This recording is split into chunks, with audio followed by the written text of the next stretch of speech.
celebrate our champion.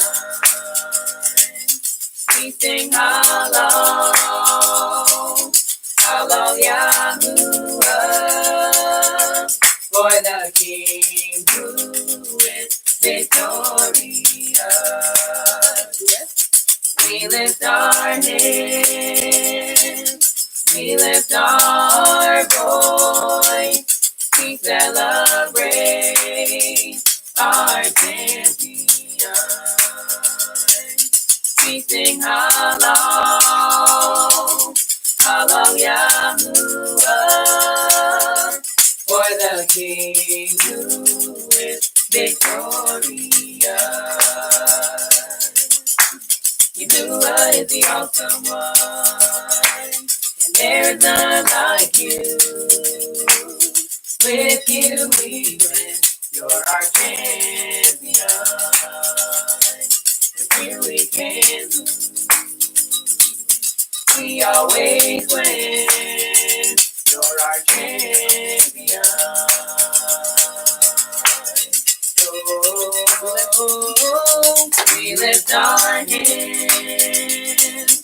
we lift our voice, we celebrate our champion.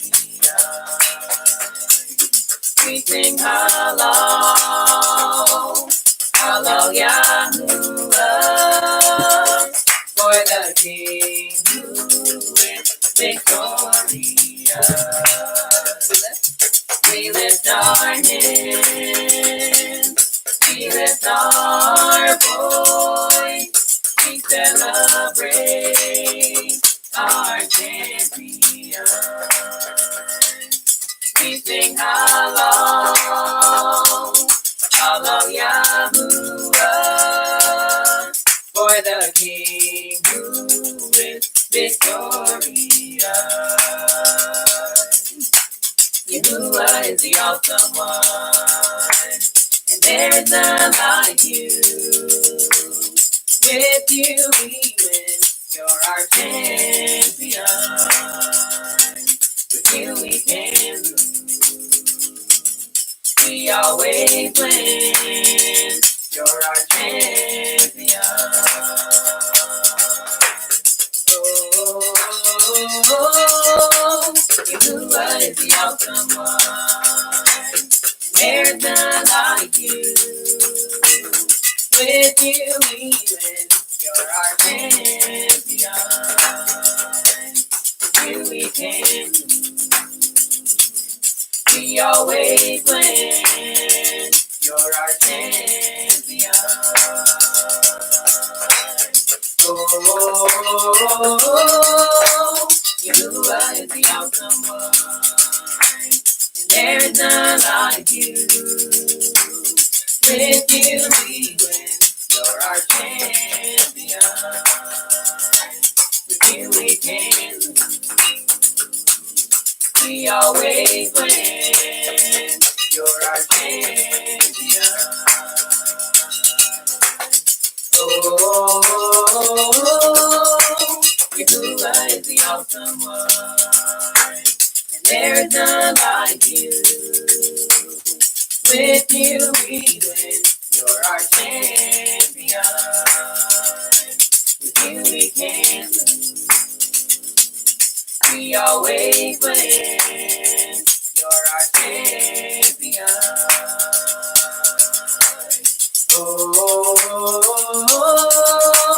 Yahuwah is the awesome one, and there's none like you. With you we win, you're our champion. With you we can lose, we always win, you're our champion. Oh, Yahuwah is the awesome one, and there's none like you. With you we win, you're our champion. With you we can lose, we always win, you're our champion.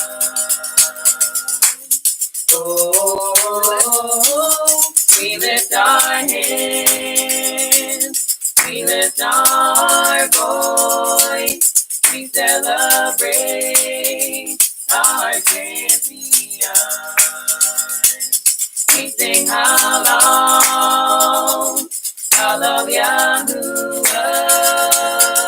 for the King who is victorious.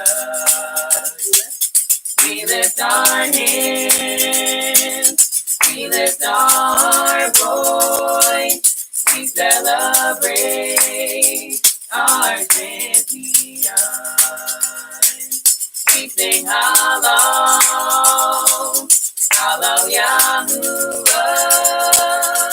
for the King who is victorious. Yahuwah is the awesome one, and there's none like you. With you we win, you're our champion. With you we can lose, we always win, you're our champion. Oh, Yahuwah is the awesome one, and there's none like you. With you we win, you're our champion. With you we can lose, we always win, you're our champion. Oh, Yahuwah is the awesome one, and there's none like you. With you we win, you're our champion. With you we can lose, we always win, you're our champion. Oh, Yahuwah is the awesome one, and there's none like you. With you we win, you're our champion. With you we can lose, we always win, you're our champion. Oh, Yahuwah is the awesome one, and there's none like you. With you we win, you're our champion. With you we can lose, we always win, you're our champion. Oh, Yahuwah is the awesome one, and there's none like you. With you we win, you're our champion. With you we can lose, we always win, you're our champion. Oh, we lift our hands, we lift our voice, we celebrate our champion. We sing hallelujah,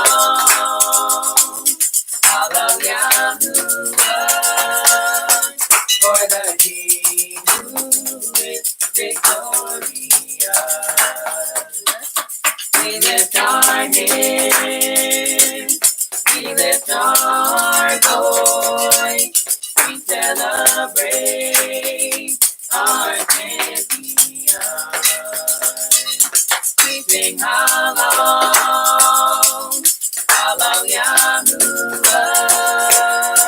for the King who is victorious. Yahuwah is the awesome one, and there's none like you. With you we win, you're our champion. With you we can lose, we always win, you're our champion. Oh,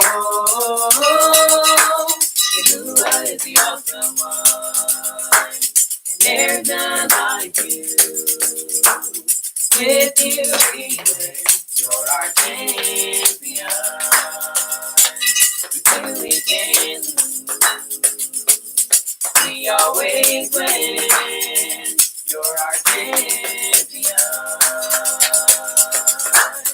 Oh, we lift our hands. We lift our voice. We celebrate our champion. We sing how long, Yahuwah, for the King who is victorious. We lift our hands, we lift our voice, we celebrate our champion. We sing how long, Yahuwah, for the King who is victorious. Yahuwah is the awesome one. There is none like you. With you we win. You're our champion. With you we can lose. We always win. You're our champion. Oh, Yahuwah is the awesome one. There's none like you. With you we win. You're our champion. With you we can lose. We always win. You're our champion. Oh, Yahuwah is the awesome one. There's none like you. With you we win. You're our champion. With you we can lose. We always win. You're our champion.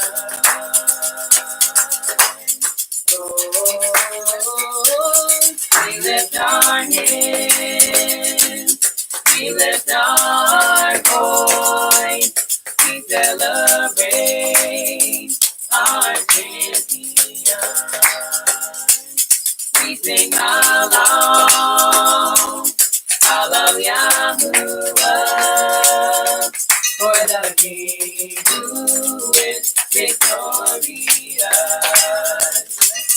We lift our hands, we lift our voice, we celebrate our champion. We sing how long, Yahuwah, for the King who is victorious. Yahuwah is the awesome one, and there's none like you. With you we win. You're our champion. With you we can lose. We always win. You're our champion. Oh.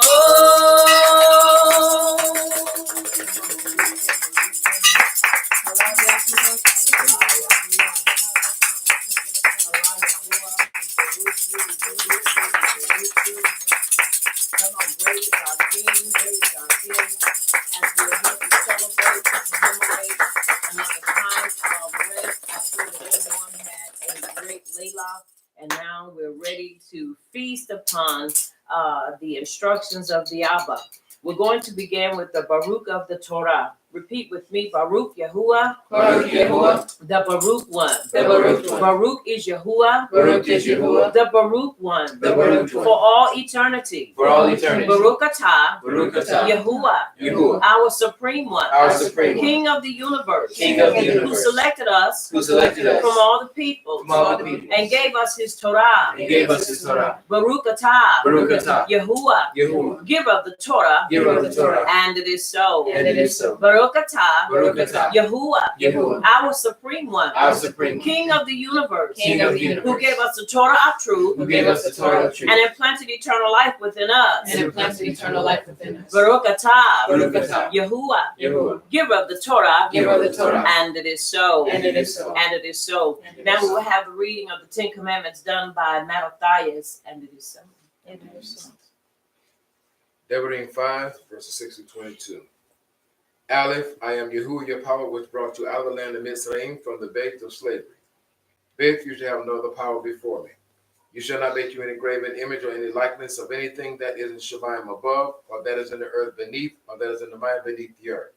You shall not bow down yourself unto them, nor serve them, for I, Yahuwah, your power, am a jealous power, visiting the iniquity of the Abbas upon the children unto the third and fourth generation of them that hate me, and showing mercy unto thousands of them that hate me, and keep my commandments. Gimel, you shall not take the name of Yahuwah your power and falsify it, for Yahuwah will not hold him guiltless that takes his name and empties it. Dalet, guard the Sabbath day to set it apart, as Yahuwah your power has commanded you. 6 days you shall labor and do all your work, but the seventh day is the Sabbath of Yahuwah your power. In it you shall not do any work, you, nor your son, nor your daughter, nor your manservant, nor your maidservant, nor your ox, nor your ass, nor any of your cattle, nor your foreigner that is within your gates, that your manservant and your maidservant may rest as well as you. And remember that you were a servant in the land of Mitzrayim, and that Yahuwah your power brought you out of there through a mighty hand and by a stretched out arm. Therefore Yahuwah commanded you to keep the Sabbath day. Hey, esteem your Ab and your Ema as Yahuwah your power has commanded you, that your days may be prolonged and that it may go well with you in the land which Yahuwah your power is about to give you. Why? You shall not murder. Saying, neither shall you commit adultery. Ket, neither shall you steal. Tet, neither shall you bear false witness against your neighbor. Yud, neither shall you desire your neighbor's Isha, neither shall you covet your neighbor's bed, his field, or his manservant, or his maidservant, his ox, or his ass, or anything that is your neighbor's. These words Yahuwah spoke unto all your assembly in the mount out of the midst of the fire, of the cloud, and of the thick darkness with a great voice. And he added no more. And he wrote them in 2 tables of stone and delivered them unto me. And it is so. And it is so. Devarim chapter 6, verses 1 through 18, to follow it up and to support it. These are the commandments, the statutes, and the judgments which Yahuwah your power commanded to teach you, that you might do them in the land where you are going to enter and possess it, that you might fear Yahuwah your power to keep all his statutes and his commandments, which I command you, you and your son and your grandson, all the yamim of your life, and that your yamim may be prolonged. Hear therefore, O Yasharal, and observe to do it, that it may be well with you, and that you may increase mightily, as Yahuwah power of your Abbas has promised you in the land that flows with milk and honey. Shema Yasharal, Yahuwah our power, Yahuwah is Akkad. Hear, O Yasharal, Yahuwah our supreme one, Yahuwah is Akkad. And you shall ahab Yahuwah your supreme one with all your heart and with all your soul and with all your might. And these words which I command you this yom shall be in your heart, and you shall teach them diligently unto your children, and shall talk of them when you sit in your bed, and when you walk by the way, and when you lie down, and when you rise up. And you shall bind them for a sign upon your hand, and they shall be as frontlets between your eyes. To fall to what? Bind to the mind. To bind to the mind. And you shall write them upon the posts of your bed and on your gates. And it shall be when Yahuwah your power shall have brought you into the land which he swore unto your Abbas, to Abraham, to Isaac, and to Yaakov, to give you great cities which you did not build, houses full of all great things that you filled not, wells dug which you did not dig, and vineyards and olive trees which you did not plant. When you shall have eaten and be full, then beware lest you forget Yahuwah, which brought you forth out of the land of Mitzrayim from the bed of slavery. You shall fear Yahuwah your power and serve him, and shall swear by his name. You shall not go after the power of the people which are round about you. For Yahuwah your power is a jealous power among you, lest the anger of Yahuwah your power be kindled against you, and he destroy you from off the face of the earth. You shall not tempt Yahuwah your power as you tempted him in Massah. You shall diligently keep the commandments of Yahuwah your power and his testimonies and his statutes which he has commanded you. And you shall do that which is right in the sight of Yahuwah, that it may be well with you, and that you may go in and possess the great land which Yahuwah swore unto your fathers. And it is so. And it is so. And it is so. Let us have another song, please.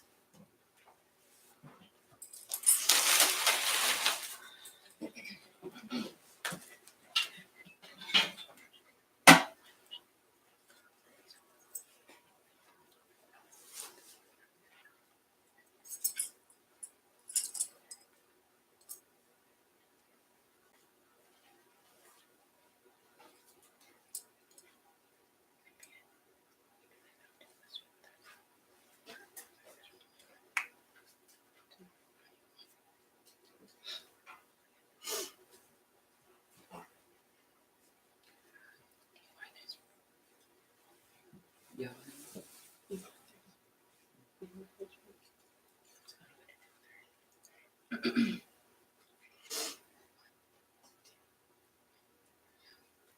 Yahuwah, I thirst for you, and I long to be in your presence. My soul will wait on you. Abba, draw me nearer. Draw me nearer to the beauty of your Ruah. Yahuwah, I thirst for you, and I long to be in your presence. My soul will wait on you. Abba, draw me nearer. Draw me nearer to the beauty of your Ruah. Yahuwah, I thirst for you, and I long to be in your presence.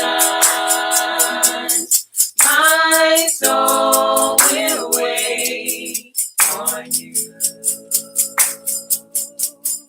Abba, draw me nearer. Draw me nearer to the beauty of your Ruah. I will wait for you, oh Yahuwah, in the beauty of your Ruah.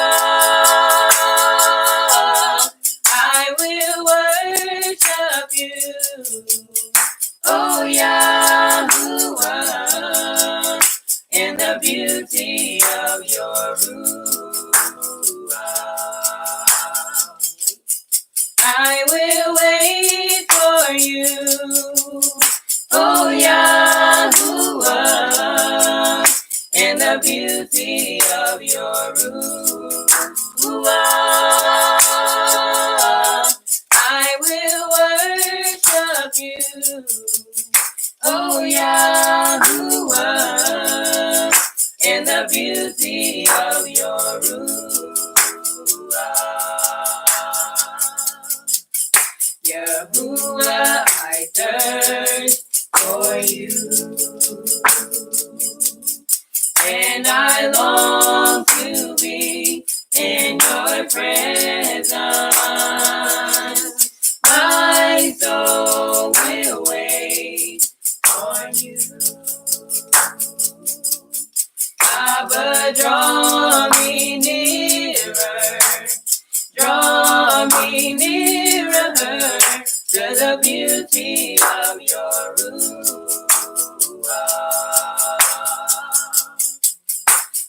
Yahuwah, I thirst for you.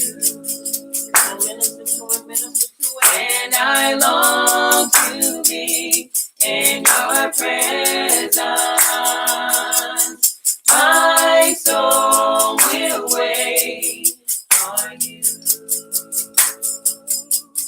Abba, draw me nearer, draw me nearer to the beauty of your Ruah.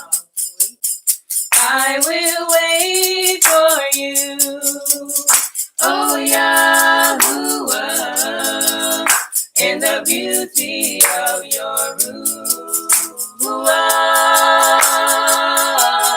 I will worship you, oh Yahuwah, in the beauty of your Ruah.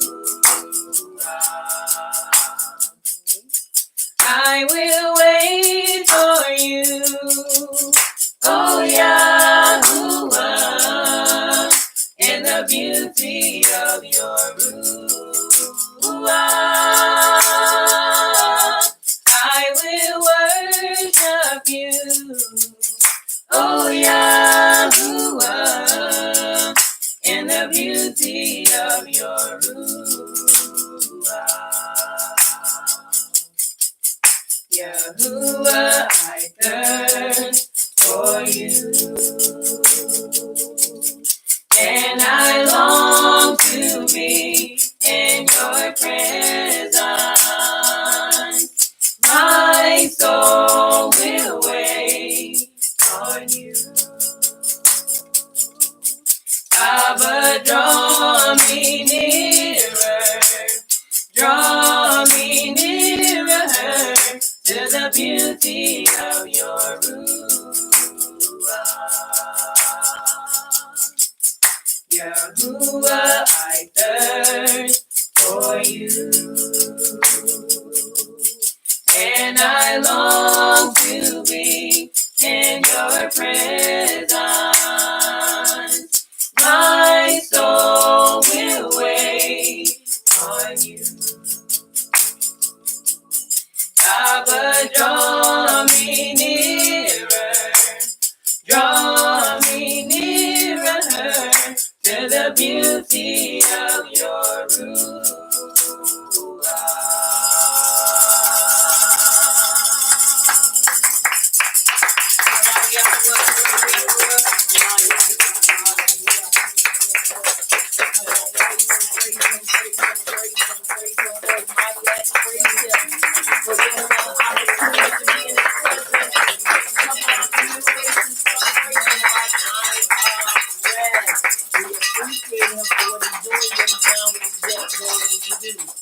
As we turn our attention to the scroll of Yahush, the son of Nun, we're going to read verse 7 and then we're going to recite verse 8. Excuse me. Verse 7 says, only be you strong and very courageous, that you may observe to do according to all the Torah which Moshe, my servant, commanded you. Turn not from it to the right hand or to the left, that you may prosper wherever you go.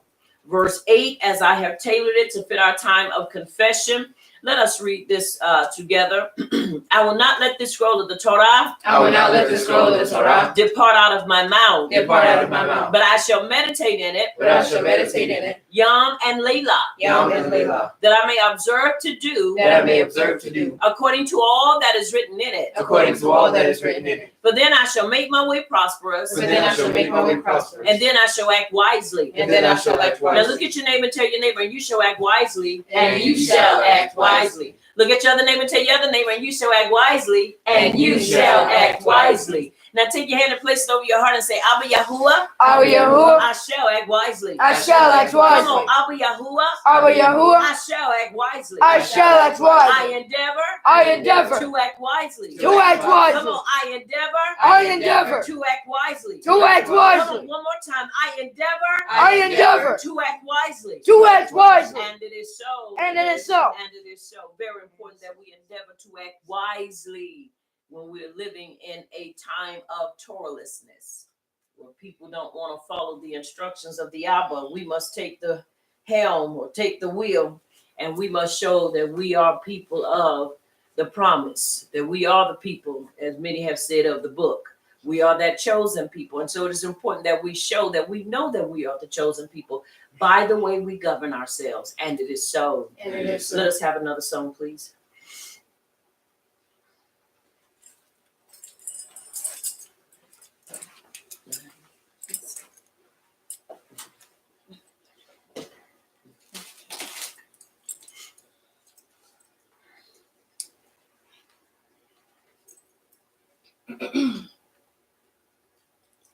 It's in him do I live, move, and have my being. In him do I live, move, and have my being. In him do I live, move, and have my being. In him do I live, move, and have my being. I'm nothing without you. I'm nothing without you. I'm nothing without you. Yeah, I'm nothing without you. I'm nothing without you. I'm nothing without you. I'm nothing without you. I'm nothing without you. Nothing without you. I'm nothing without you. I said I'm nothing without you. I'm nothing without you. I'm nothing without you. I'm nothing without you. It's in him do I live, move, and have my being. In him do I live, move, and have my being. In him do I live, move, and have my being. In him do I live, move, and have my being. I'm nothing without you. I'm nothing without you. I'm nothing without you. I'm nothing without you. Yeah, I'm nothing without you. I'm nothing without you. I'm nothing without you. I'm nothing without you. I'm nothing without you. I'm nothing without you. Nothing without you. I'm nothing without you. I said I'm nothing without you. I'm nothing without you. I'm nothing without you. I'm nothing without you. I'm nothing without you. I'm nothing without you. Nothing without you. I'm nothing without you. I said I'm nothing without you. I'm nothing without you. I'm nothing without you. I'm nothing without you. So breathe through me. Live in me. Let your rusting reign in me. Breathe through me. Live in me. Let your rusting reign in me. Breathe through me. Live in me. Let your rusting reign in me. Breathe through me. Live in me. Let your rusting reign in me. Breathe through me.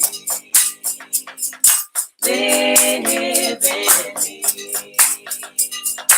Let your rusting reign in me. I'm nothing without you. I'm nothing without you. I'm nothing without you. I'm nothing without you. I'm nothing without you. I'm nothing without you. I'm nothing without you. I'm nothing without you. I'm nothing without you. I'm nothing without you. Nothing without you. I'm nothing without you. I said I'm nothing without you. I'm nothing without you. I'm nothing I'm nothing without you. I'm nothing without you. I'm nothing without you. I'm nothing without you. I'm nothing without you. I'm nothing without you. I'm nothing without you. So breathe me through me. Live in me. Let your rusting reign in me. Breathe me through me. Live in me. Let your rusting reign in me. Breathe through me. Live in me. Let your rusting reign in me. Breathe through me. Live in me. Let your rusting reign in me. Breathe through me. Live in me. Let your rusting reign in me. Breathe through me. Live in me. Let your rusting reign in me.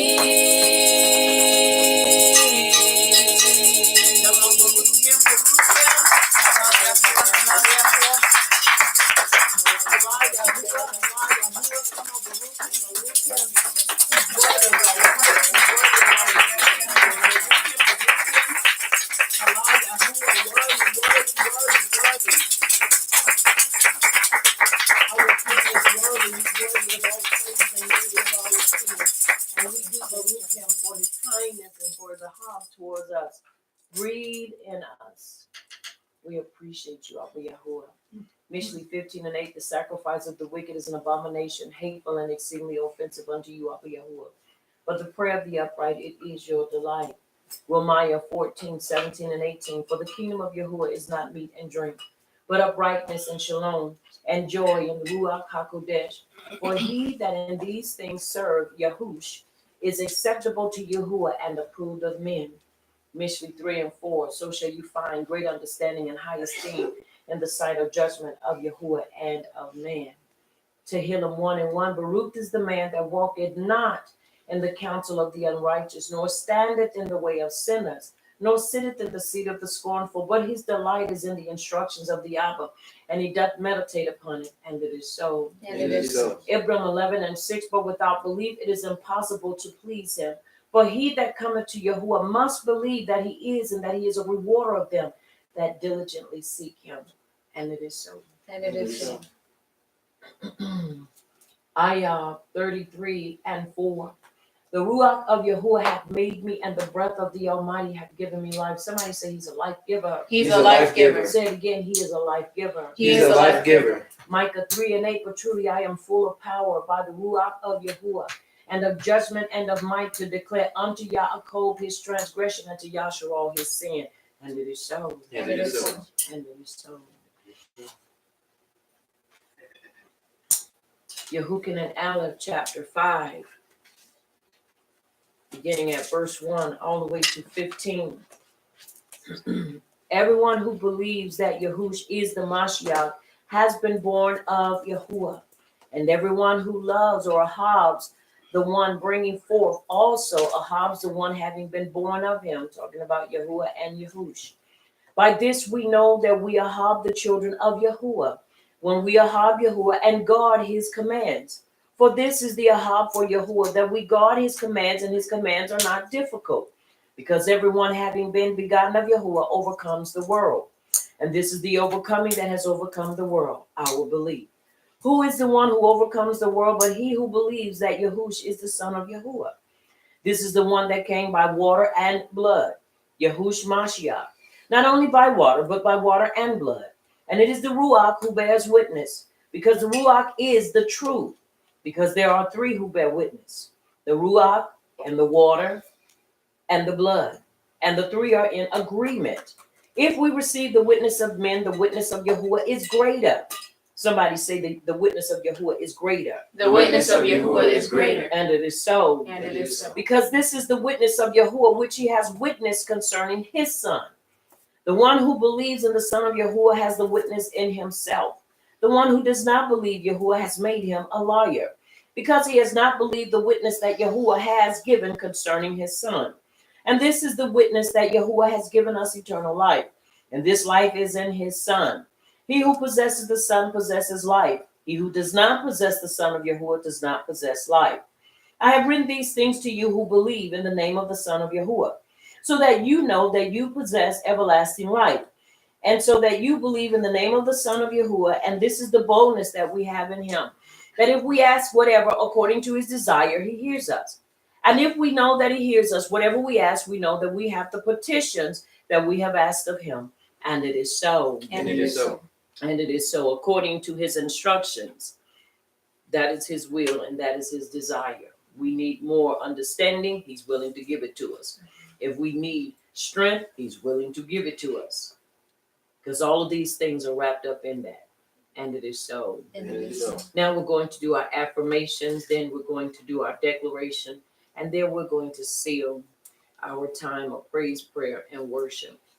Repeat with me. I purpose to develop my Ruach. I purpose to develop my Ruach. I purpose to walk in the light of Torah. I purpose to walk in the light of Torah. I am Ibram. I am Ibram. I am born again. I am born again. I am Ibram. I am Ibram. I have the life and nature I have the life and nature of Yahuwah in my Ruach. of Yahuwah in my Ruach. That life is the Torah That life is the Torah of Yahshua. of Yahshua. I purpose to walk in I purpose to walk in the Torah of life. the Torah of life. Yahuwah's Torah, Yahuwah's Torah Yahush is in me. is in me. Yahuwah's knowledge Yahuwah's knowledge is in me. is in me. Yahuwah's ahab Yahuwah's ahab is in me. is in me. Yahuwah's power Yahuwah's power is in me. is in me. Yahuwah's wisdom Yahuwah's wisdom is in me. is in me. He is teaching me. He is teaching. He is leading me. He is leading. I am a child of Yahuwah. I am a child of Yahuwah. The Ruach The Ruach HaKodesh HaKodesh of Yahuwah of Yahuwah in me is leading me. in me is leading. I'll follow her leading. I'll follow her leading. I'll walk in I'll walk in the Torah, the Torah, Yahush, Yahush, our Mashiach. our Mashiach. And it is so. And it is so. Let us recite this together, our declaration. Abba Yahuwah, Abba Yahuwah, in the name of Yahush, in the name of Yahush, our Mashiach, our Mashiach, we subdue ignorance we subdue ignorance with Torah knowledge. with Torah knowledge. And through this knowledge And through this knowledge of Torah truth, of Torah truth, we claim healing, we claim healing, shalom, shalom, deliverance, deliverance, and salvation. and salvation. We decree We decree Torah truth Torah truth in the lives in the lives of your people, of your people, our people, our people, Yasharal. Yahshua. We unite, We unite not to fight, not to fight, not to fight not to fight each other, each other, each other, each other, but the enemy but the of enemy our belief. of our belief. And it is so. And it is so. I decree a time of rest, shalom, and truth in Yahuwah through Yahush our Mashiach. And it is so. And it is so. All right, let's bow before our King and let us recite this.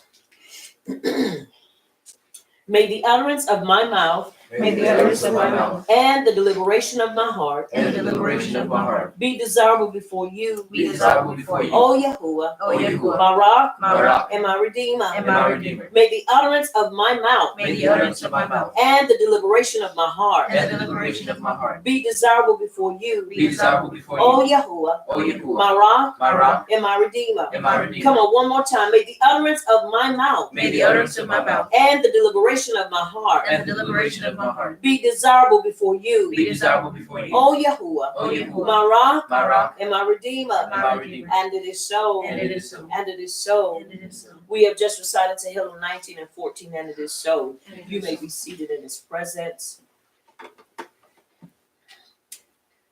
Before we do, can we get one more song, please?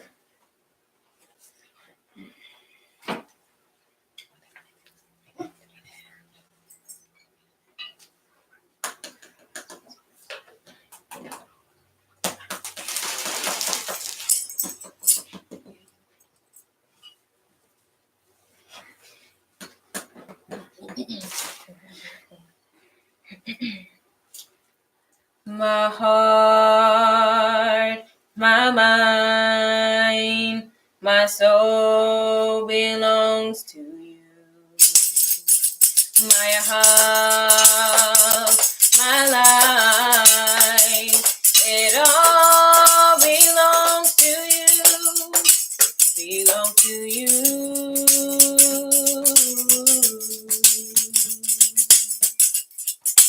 Belong to you.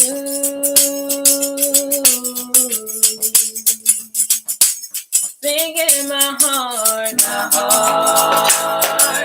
my mind, my soul belongs to you. My heart, my life, it all belongs to you. Belong to you.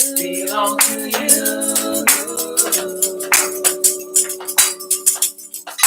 Belong to you. Belong to you.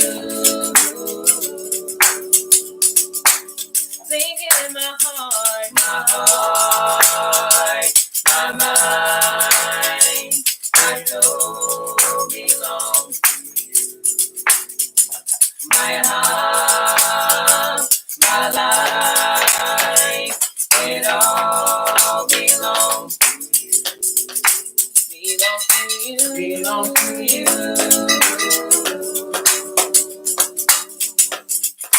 Belong to you. Belong to you.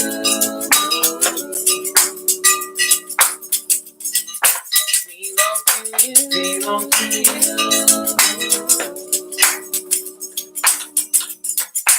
Belong to you. Belong to you.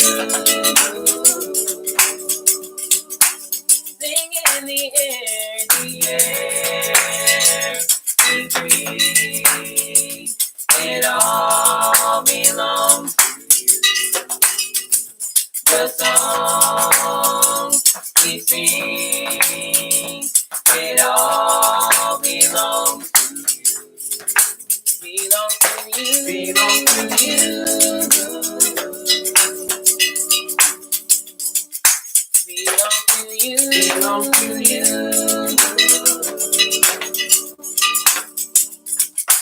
Belong to you. Belong to you. Sing in the air, we breathe.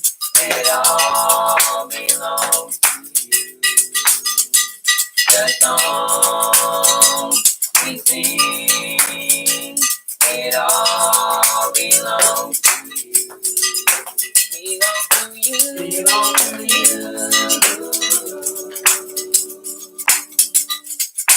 Belong to you. Belong to you.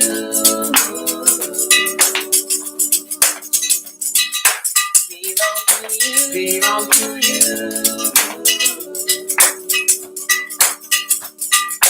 Belong to you. Belong to you. Sing it in my heart, my mind, my soul belongs to you. My heart, my life, it all belongs to you. Belong to you. Belong to you. Belong to you. Belong to you. Belong to you. Belong to you. Sing it in my heart, my mind, my soul belongs to you. My heart, my life, it all belongs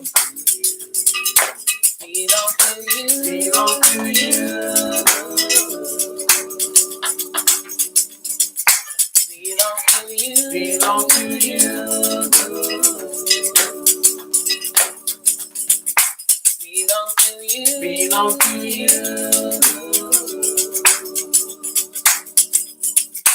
Belong to you. Belong to you. Sing in the air we breathe. It all belongs to you. The song we sing, it all belongs to you. Belong to you. Belong to you. Belong to you. Belong to you.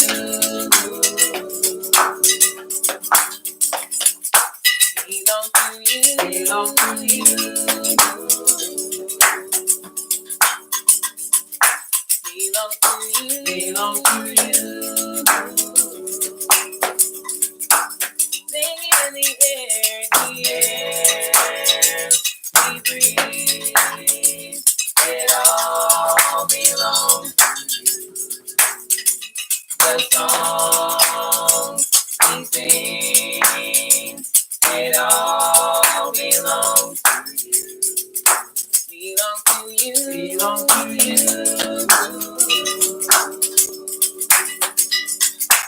Belong to you. Belong to you. Belong to you. Belong to you.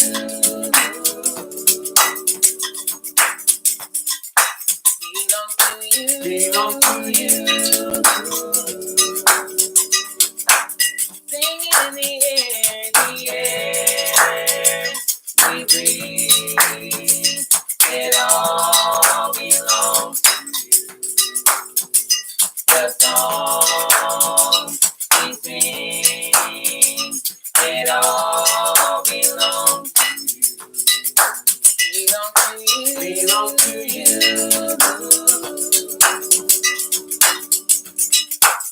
Belong to you. Belong to you. Belong to you. Belong to you. Belong to you.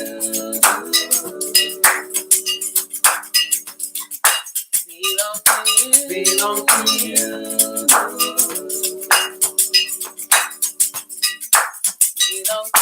Belong to you. Belong to you.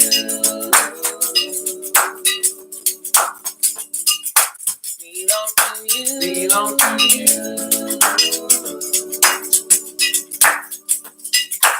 Belong to you. Belong to you. Sing in the air we breathe. It all belongs to you. The song we sing, it all belongs to you. Belong to you. Belong to you.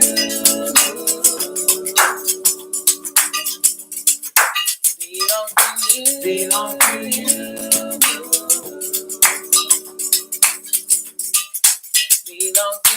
Belong to you. Belong to you.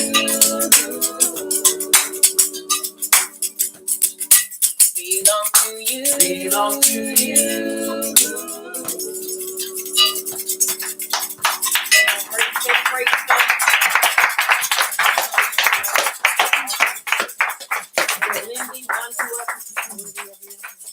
For lending unto us the air that we breathe, the Yapa we see in everyday life. We told you of Yahuwah for lending it to us, giving us eyes to see and a heart to understand. We truly do told him for all that he's doing, all that he's done, and all that he's yet going to do.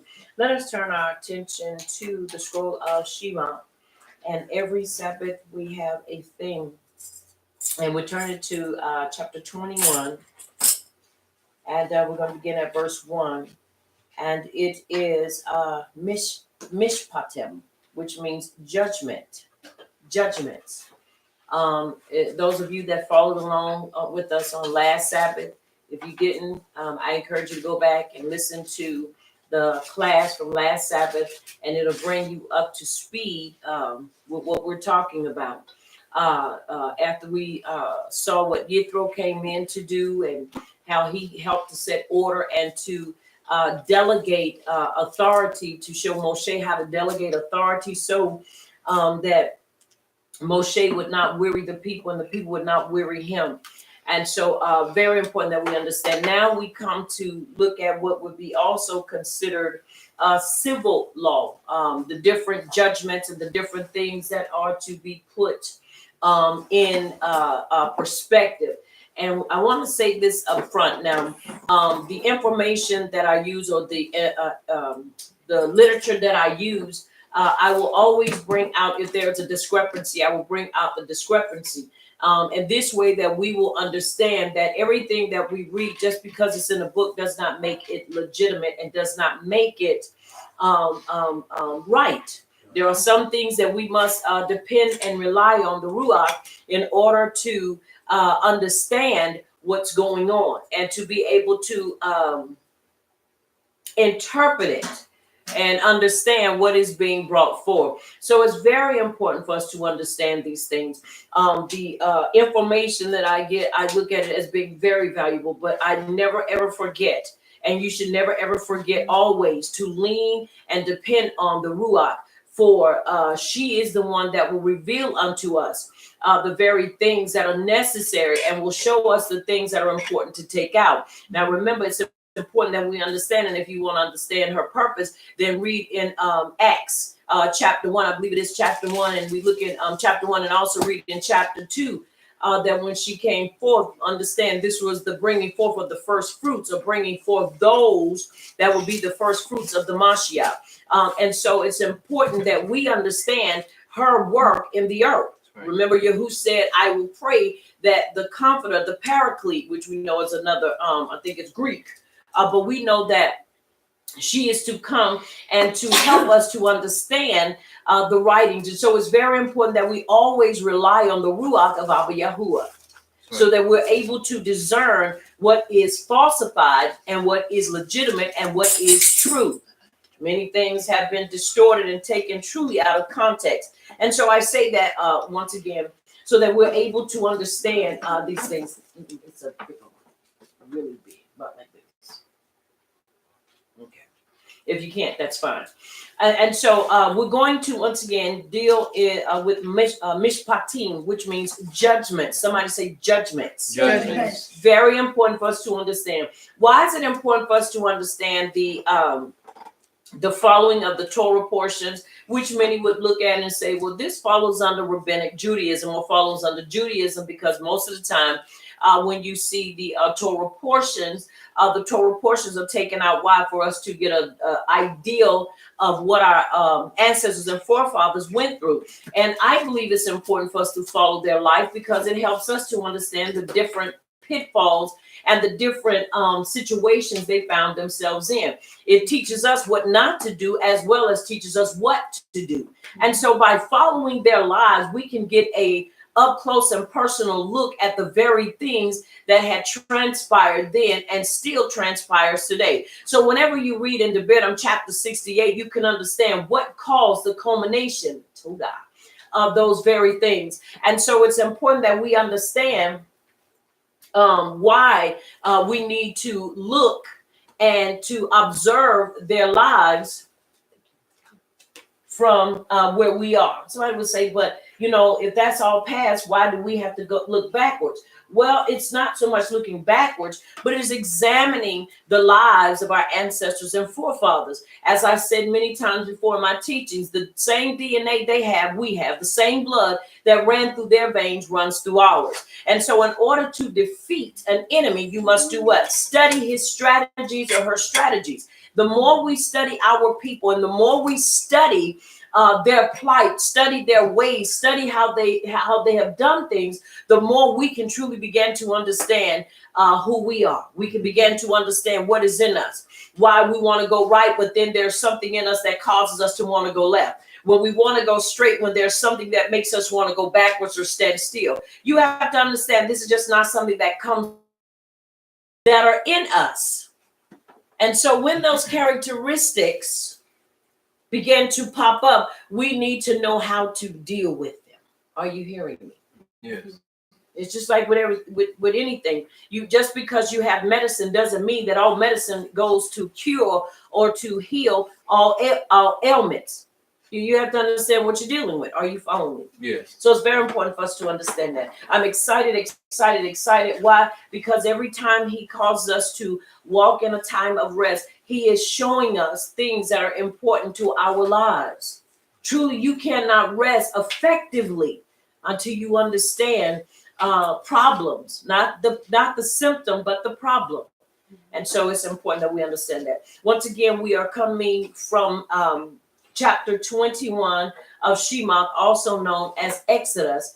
And we're dealing with the theme Mishpatim, which means judgments. And we're going to start at verse 1. Let's read 8 verses, please.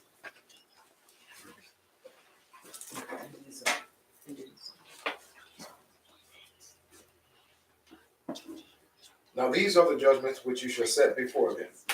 If you buy an Abrahu servant, he shall serve 6 years, and in the 7th month shall go out free, and pay nothing. If he comes in by himself, he shall go out by himself.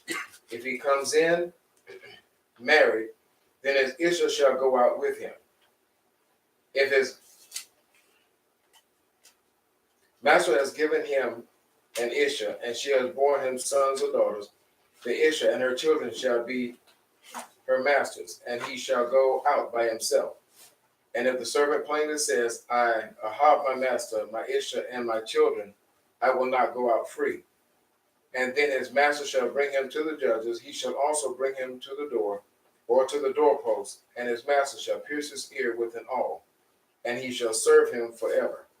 And if a man sells his daughter to be a female servant, she shall not go out as the male servants do. If she does not please her master, who has betrothed her to himself, then he shall let her be redeemed. He shall have no right to her to sell her to a foreign people, since he has dealt deceitfully with her. And it is so. And it is so.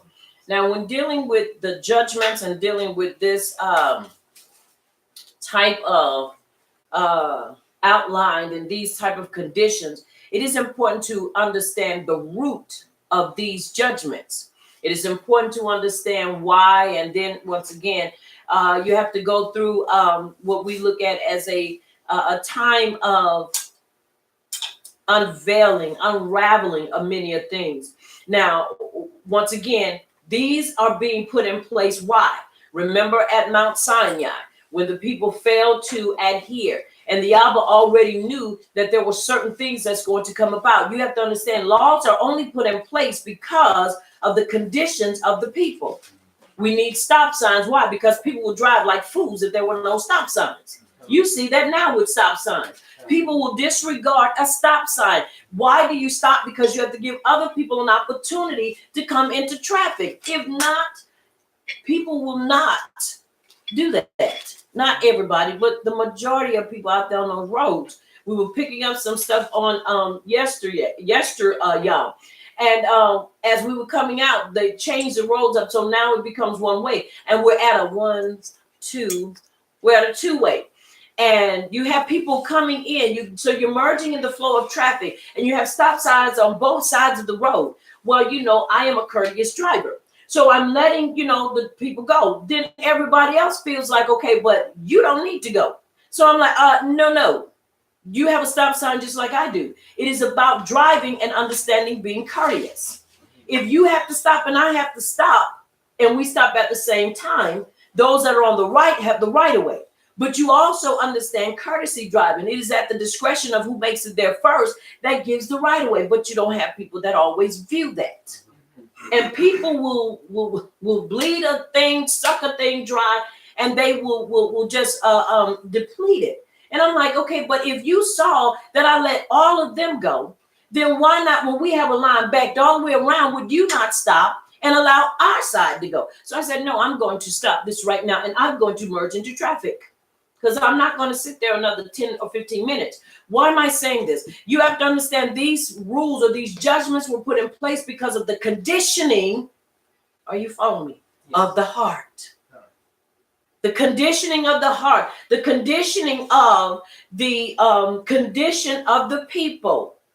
Remember, they're coming out of Mishpatim. Now you have to understand what that type of bondage and slavery could do to a person now that you're free. If you're not careful, you'll become selfish. You'll become very dominating. And you have to understand, one of the things I've heard, that a phrase that is coined, the worst oppressor is one who has been what? Oppressed. It is not always the truth, but it does hold some relevance. And so when you are seeing a people come out of a condition that not only dealt with them physically, a physical blow, but also dealt them a major mental blow. You're seeing your children or your ancestors or your family's children being thrown into the Nile and being devastated. You're seeing, baby boys born, but then taken out. You hear and see that, and they're sounding healthy, and then next thing you know, they're being taken out. Why? Because they're being murdered. So you have to understand the conditioning of the people in Mishpatim.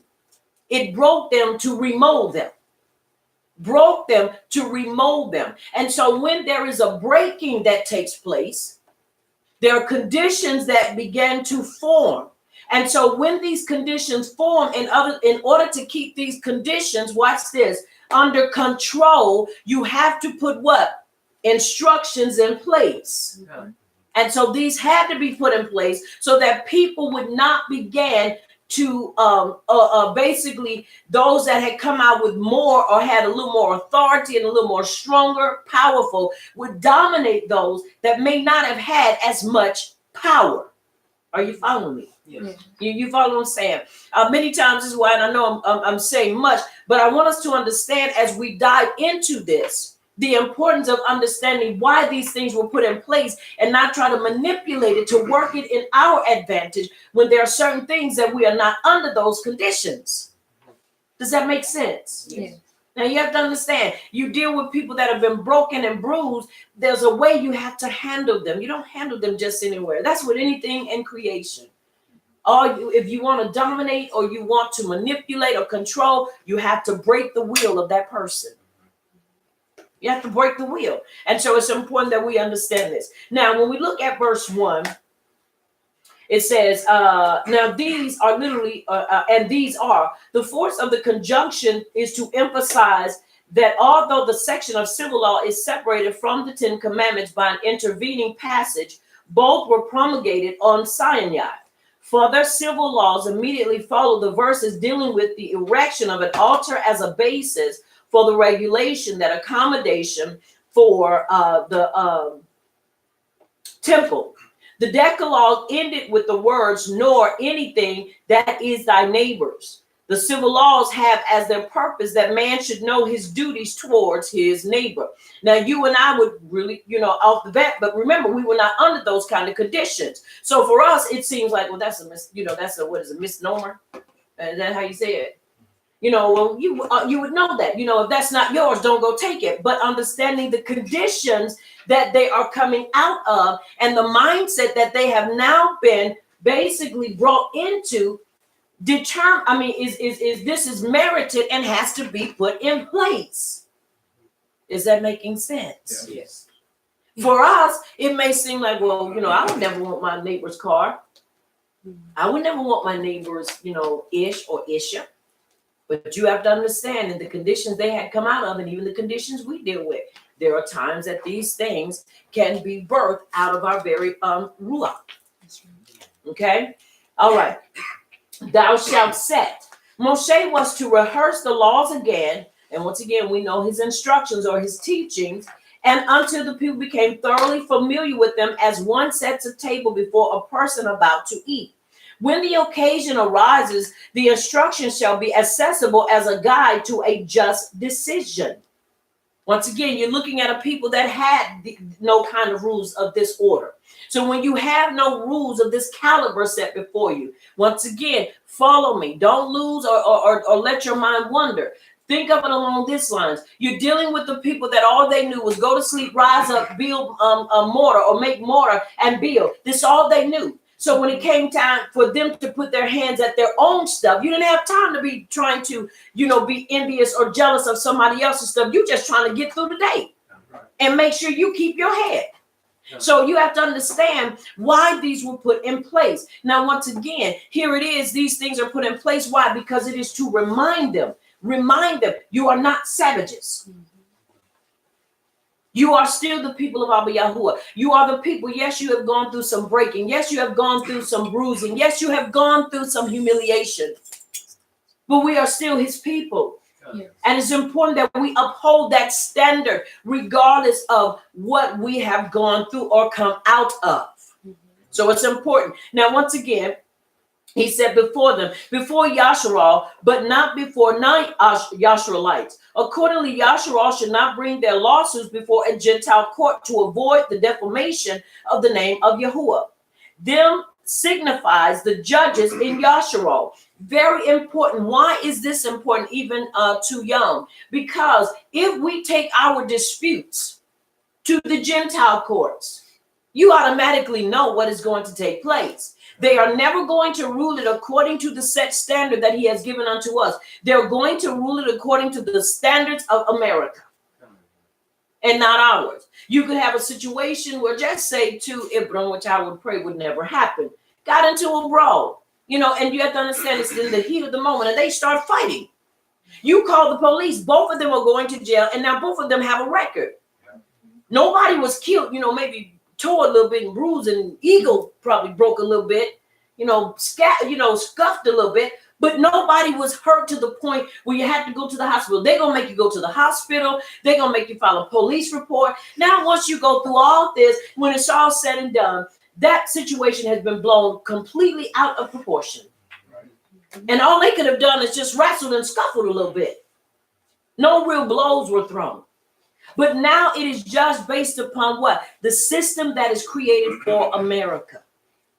And so now I would hear the term all the time, the law was made for the lawless. No, it was created for us.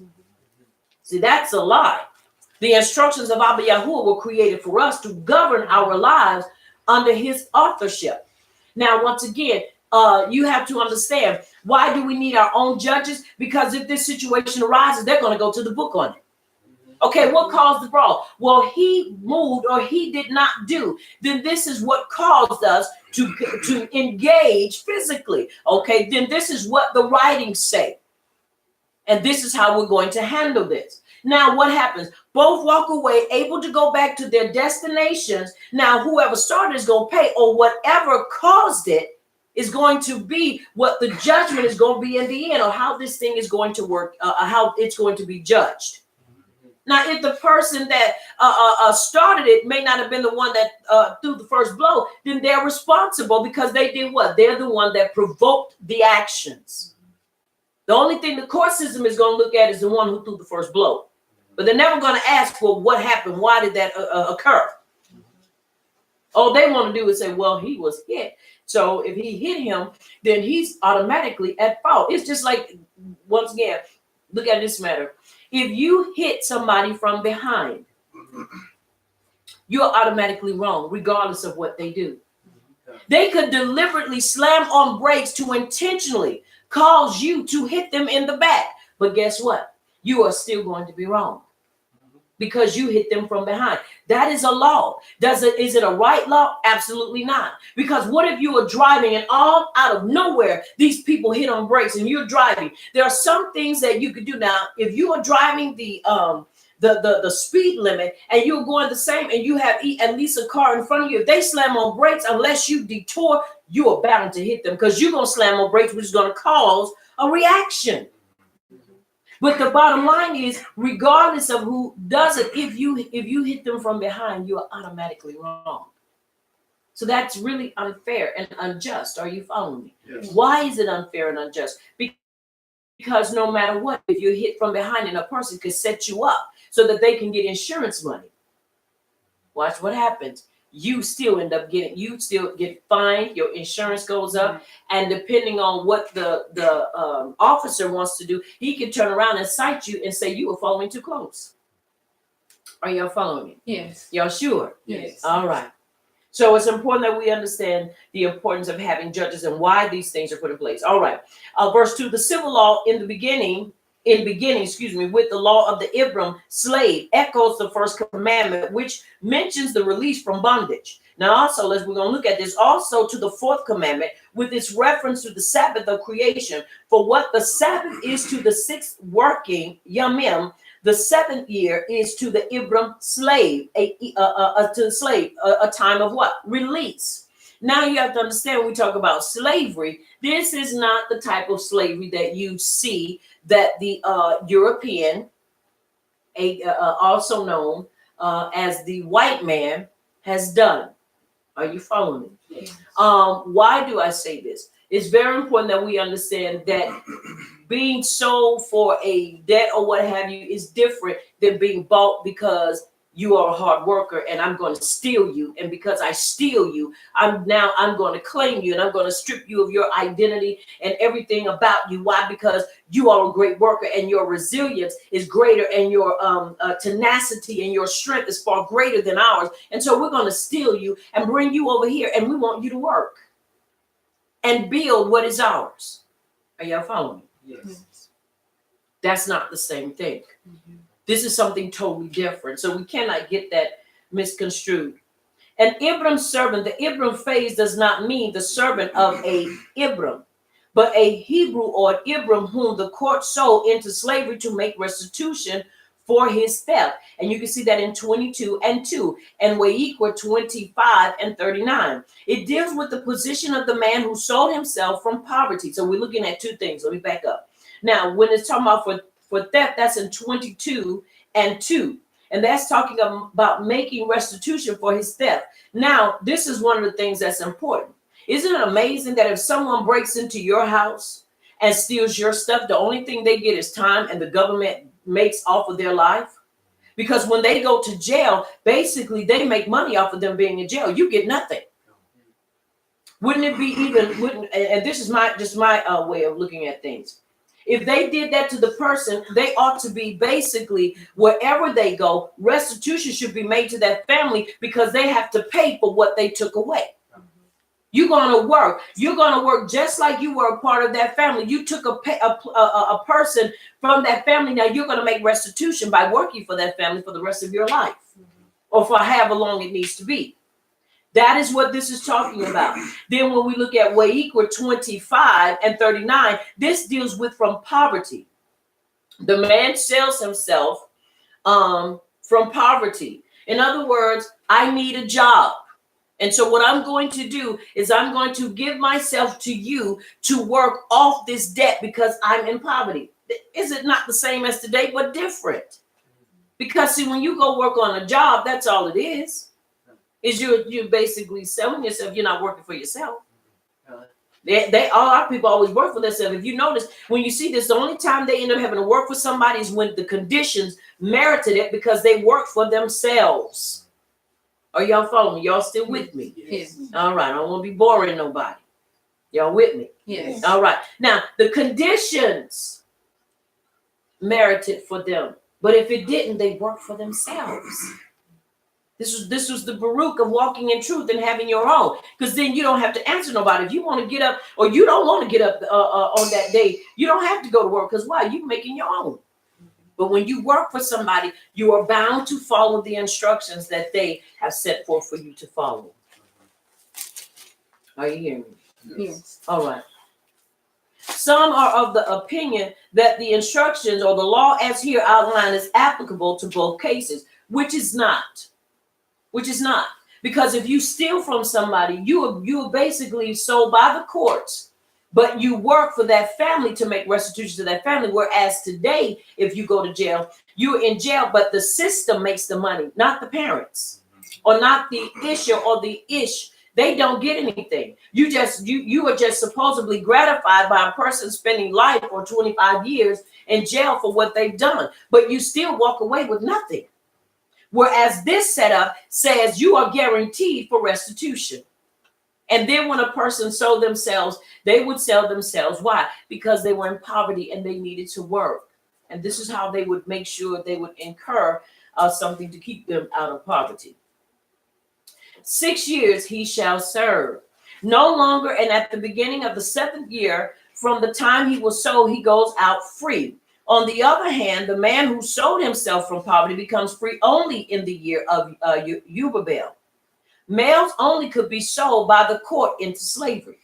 So understand, in the court, we're talking about who? We're talking about the judges. The judges were the ones. Why? Because if there was a situation that came about, he would have to work it off. All right? All right.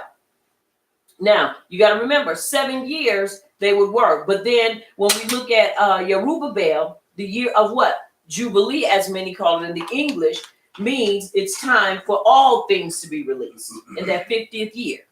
Okay? Yes. All right. 7th year is a year of what? Sabbatical rest, meaning that now they go free. But once again, you have to understanding how it is connected with the certain situations. And it is so. For nothing, as a free gift without any payment to his master for releasing him. Once again, when you look at the interpretation, we look at the word master and we look at the word sovereign, it kind of makes you feel like, you know, the moment you hear master, the first thing comes to your face is what? Say it again? European slave owners. Why? Because that word master just has a really nasty ring to it when you start looking at it. Are you hearing me? Yeah. So once again, we have to not put their faces in there, but put our faces in there and understanding the reason why the person went into this, but the conditions are not the same as those which were done by the Europeans. Mm-hmm. And it is so. Mm-hmm. All right, verse 3. By himself, which is Bekapo, or Bekapo, with his body, Bekapo, that is alone without an Isha. Bekapo is a synonymous with Bekapat, wrapped in the skirt of his garment, with only what he wore, and so without a Isha. In other words, when we look in verse 3, and it talks about, if he comes in by himself, he shall go out by himself. If he comes in married, then his Isha shall go out with him. Now you have to understand, this is where we have to make sure that we're not combining the judgments into making them one. If he goes in by himself, then he goes out by himself. If he comes in with the Mishpatim, then he takes them out with him. We can't get the two misconstrued. We're going to see as we continue to go on. Now, verse 4 helps us to understand understand what's going on. Now, go out by himself. If he was not married, his master was not permitted to force him to take a Gentile slave to raise children by her. This is important. Now, you would think, why would Hebrews, our own people, but you got to remember now, if you ain't walking in truth and you ain't living right, you're subject to do anything. Why would they force another Ibram to marry a Gentile? Are you following me? Yes. Why? Is because this is how they would bring about or procreate or bring forth their what? Their workers, their slaves. Now, once again, you have to understand when you think about slaves, you think about masters, you have to understand that there was still a major economical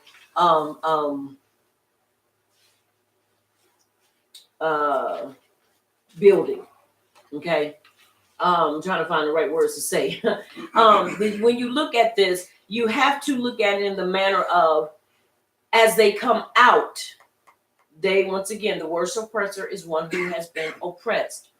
Then remember, those that came out, all of them were not Ibram, but they were some Mitzrayim, probably other cultures mixed up in there, because there's no telling who all was not there in bondage as well with the children of Yasharal. Are you following me? Now, but once again, when you begin to look at this, you have to look at homesteading, you have to look at building, you have to look at building economics, you have to look at how to factor all those things in, which is to work for the advantage of our people. But once again, it is when you are put in a position that now you have no rights to your own life. And so with these things being put in place, there's a reason for them. Now, I still question if they were Gentiles, and what I mean by that, if they were of another people, because that's still mixing the blood. Are you following me? Yes. But at the same time, there is some question about a lot of things. Are you following me? Yes. All right. Now, if he be married to an Yasharalite, the Isha of the Ibram slave was not sold with him. Let me read that again. If he be married to an Yashraelite, the Isha of the Ibram slave was not sold with him, but upon his purchase devolved the responsibility of maintaining the Isha and children. Although the Torah did not compel the master to maintain the wife and children of his Ibram slave, yet he had a moral obligation to care for them. Now, once again, if you're going to, in other words, if the whole Mishpachah has to sell themselves, then of course you have to be responsible. Are you following me? Now, once again, I would look at this in the reference or in the sense of this is how we plug in the hose. If you follow me. Well, because we have this, and so we're not sure how they are supposed to do this. But if you have a mishpachah that sells themselves to you, wouldn't it only be right to take care of the whole mishpachah?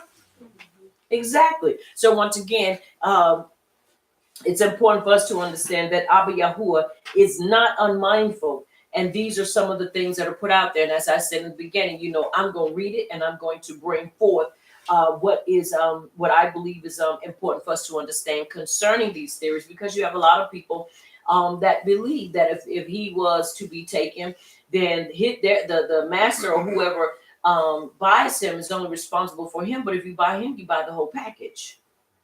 Are you hearing me? Yes. You don't just go in and say, well, I'm going to buy the box. Well, what's in the box? You also purchase what's in the box as well. Okay. All right. So that means you're responsible for it. All right. He was expected to give them food and shelter, which they were paid by their services to him. But they had the right to leave whenever they wished. The Isha followed her Ish and remained with him until his release. Once again, it's important that we understand that this is talking about the judgments. These are things that happen. If he has to put himself in that position and he has a mishpachah, then they would follow. Are you hearing me?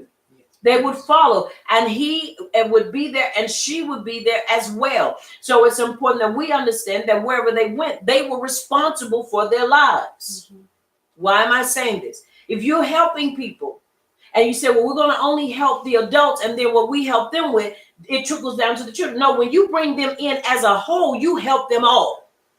Does that make sense what I just said? Yes. That means if you're helping the Ish and the Ish should get on their feet, that means you are responsible for the children as well. You're responsible. And this is what it is saying. Why? Because then you are able to maintain, and now you don't have to worry about a whole lot of unnecessary stuff. Am I making sense? Yes. All right. Verse 4, if his master gives him a Isha, that is a Gentile bondwoman to raise slaves by her. Now listen what it says.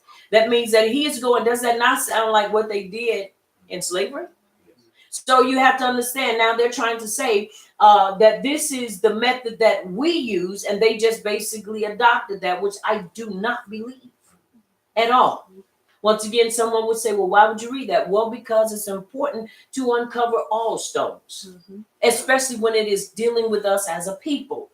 Because we wonder why our people were able to be subjected to many things. Because if it's in a book, then we have the tendency sometimes to believe it face value. Are you following me? Yes. Now, once again, I do not believe that the Abba, as strict as he wanted to maintain and keep us as a people, would allow the interbreeding of our people, understand what I'm saying, with the different people. Now, we could also take that to be when it says Gentile, meaning even of another tribe. Are you following me? Yes. Why could we use that as another tribe? Because remember, many of those that did not walk like we would be considered Gentiles before we came into truth. But now we know we're not Gentiles.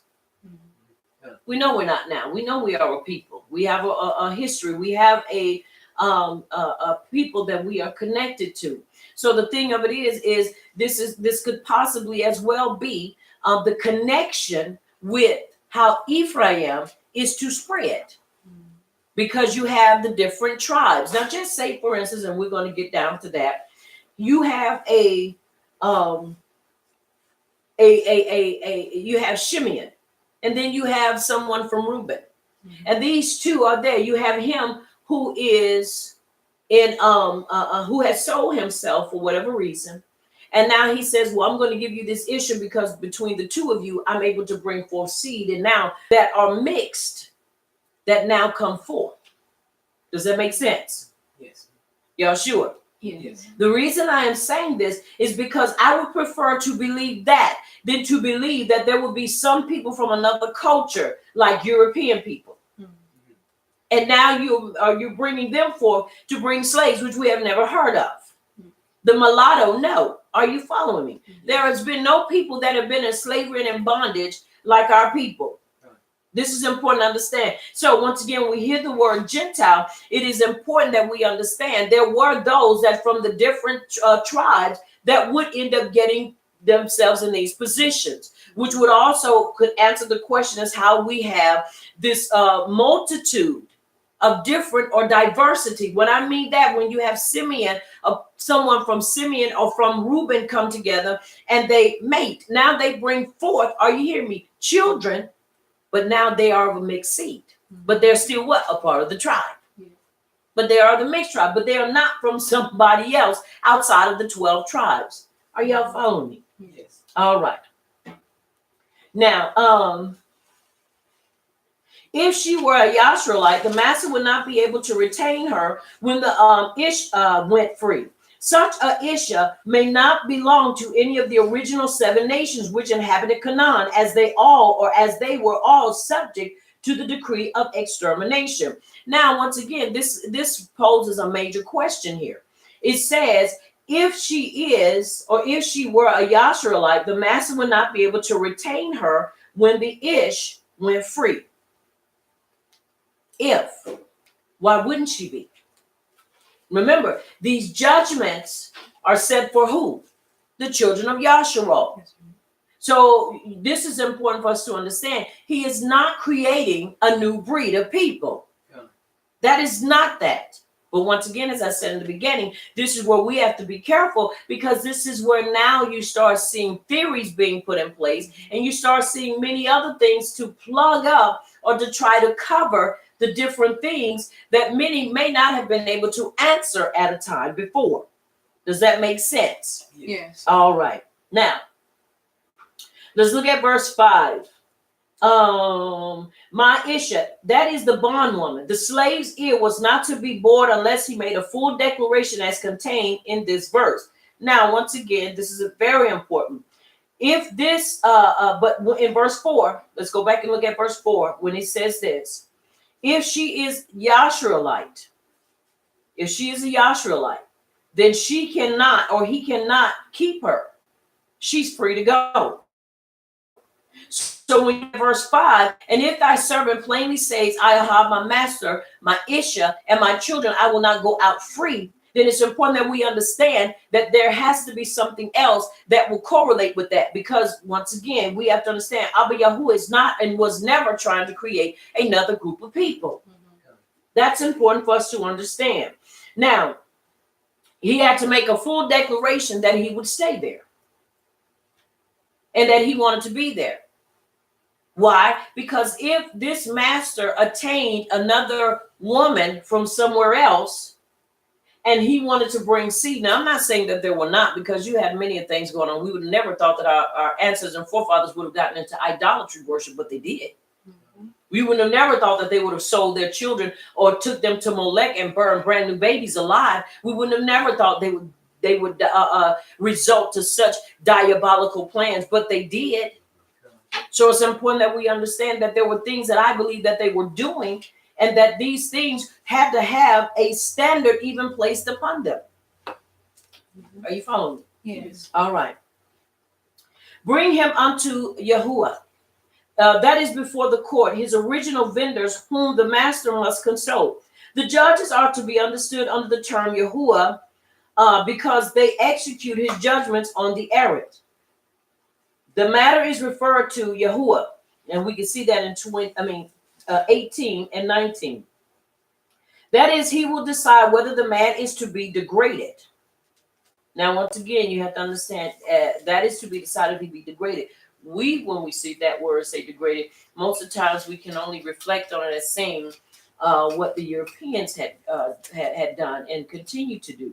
But you have to understand, it's degrading when a man has to go and basically put himself on an I won't say auction block, but sell himself to the highest or lowest bidder in order to take care of his family, his mishpatim.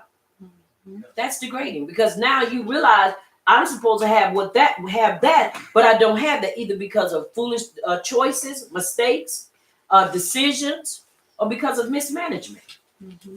And then to put your stuff out there, that is degrading. Are you hearing me? Yes. All right. The doorpost. The court met in the gate of the city, which had doorposts. The slave was to be placed against the door in an erect position like the doorpost, and an awl thrust through his right ear into the door. The ear of all limbs was selected because it heard the voice of Yahuwah proclaiming, "Thou shalt not steal." And its owner did steal. So let it be pierced. The ear heard at Sinai the voice of Yahuwah proclaiming, "For unto me the children of Yasharal are servants. They are my servants." Were equal 25 and 55. And its owner, who sold himself from poverty of his own choice, took unto himself a master. So let his ear be pierced. So this is why many brothers have their ears pierced, I'm inclined to believe. Because who is our owner? Yahuwah. That's the understanding. Y'all understanding it? Y'all see what it said? I'm going to read it again. Now, that person who would do this was the one who stole. And so they said, well, I'm going to stay with you. So now let's look at this again. It says, the ear of all limbs was selected because it heard the voice of Yahuwah proclaiming, "Thou shalt not steal." And its owner did steal. So the owner who had his ear pierced was one who was a what? Thief. So let it be pierced. The ear heard at Sinai the voice of Yahuwah proclaiming, "For unto me the children of Yasharal are servants. They are my servants," were equal 25 and 55.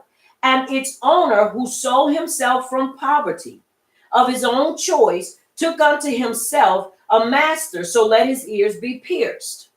So once again, when I believe a male does it, it is his way of saying, "I am selling myself unto you, Abba Yahuwah." Because at one time I was a thief. Are y'all following me? Yes. All right. So this helps us to understand why you see many of our brothers with the ears pierced. I would be inclined to believe this is why. Are you following me? Yes. And not for a style. Because sometimes you ask people, say, "Well, why do you have two earrings in your ear?" I just did it. I saw other. Well, give me an explanation. You don't just eat out of the trash because you see somebody do it, do you? No. You have to give me an intelligent reason as to why would you do this, especially knowing from the ages that when we saw brothers with ears pierced, it represented something else, and many of them don't realize it's where it originated from. Okay, or for us as a people, I would say for us, because I'm sure we were not the only ones wearing. Men were not the only ones wearing earrings or holes in their ear. But this helps us to understand and to substantiate why it is done and why when our men do it, it is acceptable. Are you hearing me? Yeah. Alternatively, the door and doorpost figured in the release of the Yasharites from Mitzrayim. Piercing the ear was a form of slave branding. And this is when it was in 12 and 22. This is what another person believed it was, a slave branding. But I would prefer to be a slave of Abba Yahuwah than to be a slave of anybody else. Are you following me? Yes. Forever until Yehubabel, as is evident from Wayikra 25 and 10, all his lifetime, it appears to esteem the latter view when it says all of his lifetime. Verse 7, his daughter, who is a minor, that is under 12 years of age. When we look at verse 7, and I'm really trying to bring this out, and I know it can be a lot of information, but, and if a man sells his daughter to be a female servant, she shall not go out as the male servant do. Why would you want to sell your female daughter who is a minor, that is under 12 years of age? It means that either one or two things, the family gets into a situation and this is the only thing that they have of value, or she was caught doing something. But this, if she is a minor, that is under 12 years of age. Now, with this being said, as I was looking at this, I want to bring this out. Many times when we look in the writings and we see things and you hear these pedophiles, because that's what I call them, going and marrying 9 and 10 and 12-year-old young ladies. Isn't it amazing that Abba Yahuwah put a cap on men to go to be considered grown and go to war? Yeah. So why would there not be a cap on young ladies to conceive and be put in the category for marriage? A woman, a young lady, really doesn't start ovulating many until they're about 12 or 13, and even then, a young lady does not start forming breasts until she's depending about maybe 12 or maybe 13 or 14. But her body is still not prepared to carry a baby. Many times a woman is not prepared to carry a baby until she's in her 18 and 8 in her teens and her 20s, which would mean legally be 18 to 21. Because now she's mature enough mentally. You see these cultures and you see these people with 9 and 10-year-old wives. You're not going to tell me that the Abba agrees with that. There is no way on earth that you're going to tell me that the Abba would set a age for men to go to war and not set it for young ladies, because men can damage little girls. So this is where, once again, we see problems that Hadam with Hawa, he presented him with a full-grown woman, not no child, a full-grown woman that was able to handle him, able to beside him, not as a co-pastor or a co-helper, but as an equal. She was his equal. Are y'all following me? Yes. So this is important for us to understand. When these things happen, you're not going to tell me it was under the instructions of the Abba. He said that only in childbearing, that would be our punishment. And you have to understand, if you are an Ima and you had children, then you understand when they go astray and they disconnect themselves from you, that is a heartache. You can pray for months, years, and times, but that is something that you constantly hold on your heart all the time, because any Ima wants her children with her, or at least to deal with her on a regular basis. But he said in childbearing. He didn't say that our punishment would be having children at 3 and 4 years of age.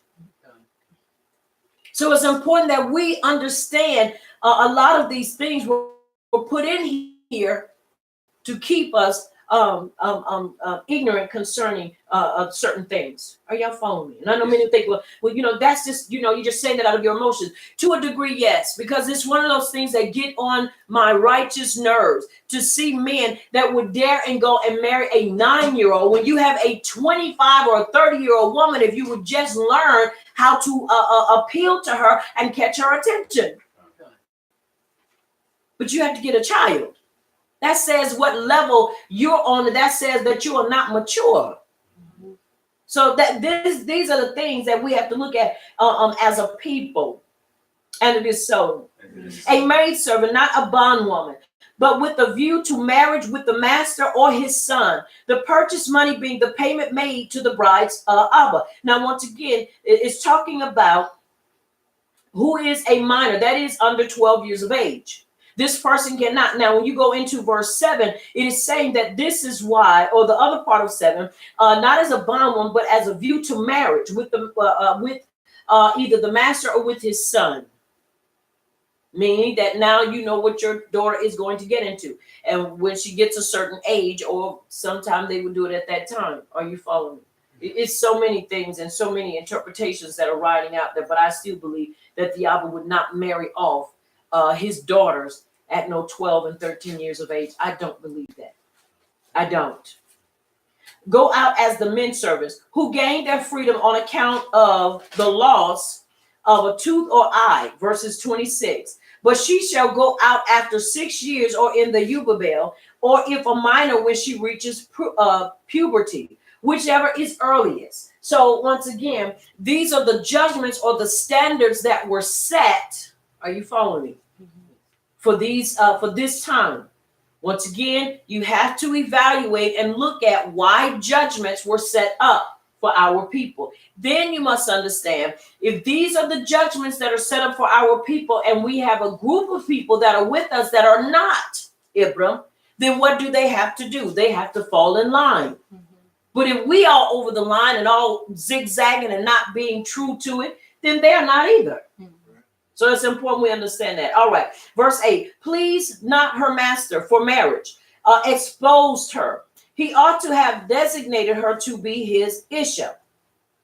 This comment is on the Kethib, who have not espoused her, but now does not desire to do so.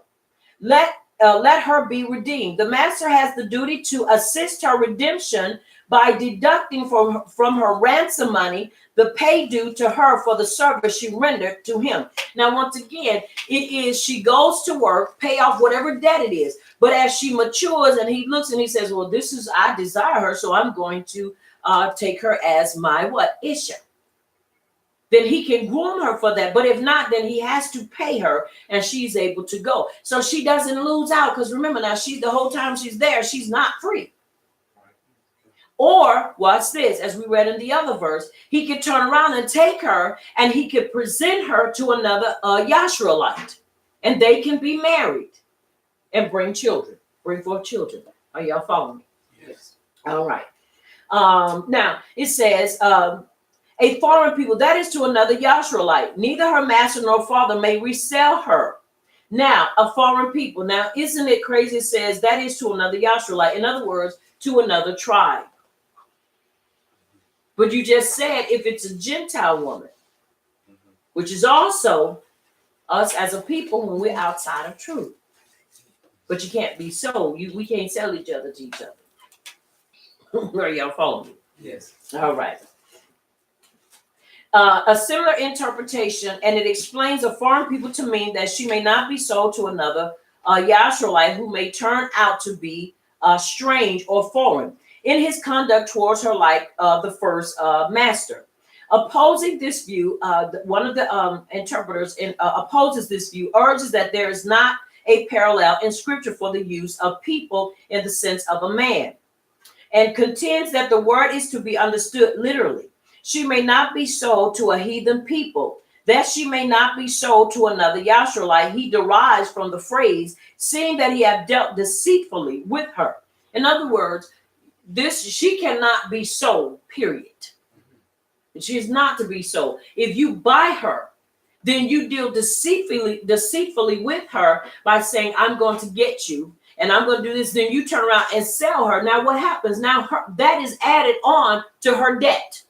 Because whoever she sold to, now she has to work out whatever debt or what have you. Is this making sense? Yes. Very important for us to understand why. Because when we start looking at these type of orders, and we start looking at this type of construct for our people, or this type of these type of instructions and these type of things that define and construct our lives, it is important that we understand the root of it, understand the everything that is connected and attached to it. Are you following me? Yes. Very important for us to understand that, so that we don't get it in our heads and believe that women can be treated any kind of way. That's important. That's the point I want to drive home. And see, she's not to be dealt the way or done the same way as a man is supposed to be done. All right. He have dealt. The subject can be the master who acted deceitfully by not marrying her, or the Abba who likewise acted deceitfully by selling her to a man who failed to marry her. Now, once again, you don't sell your people for marriage. Are you following me? This is where we start looking at, how can I say this?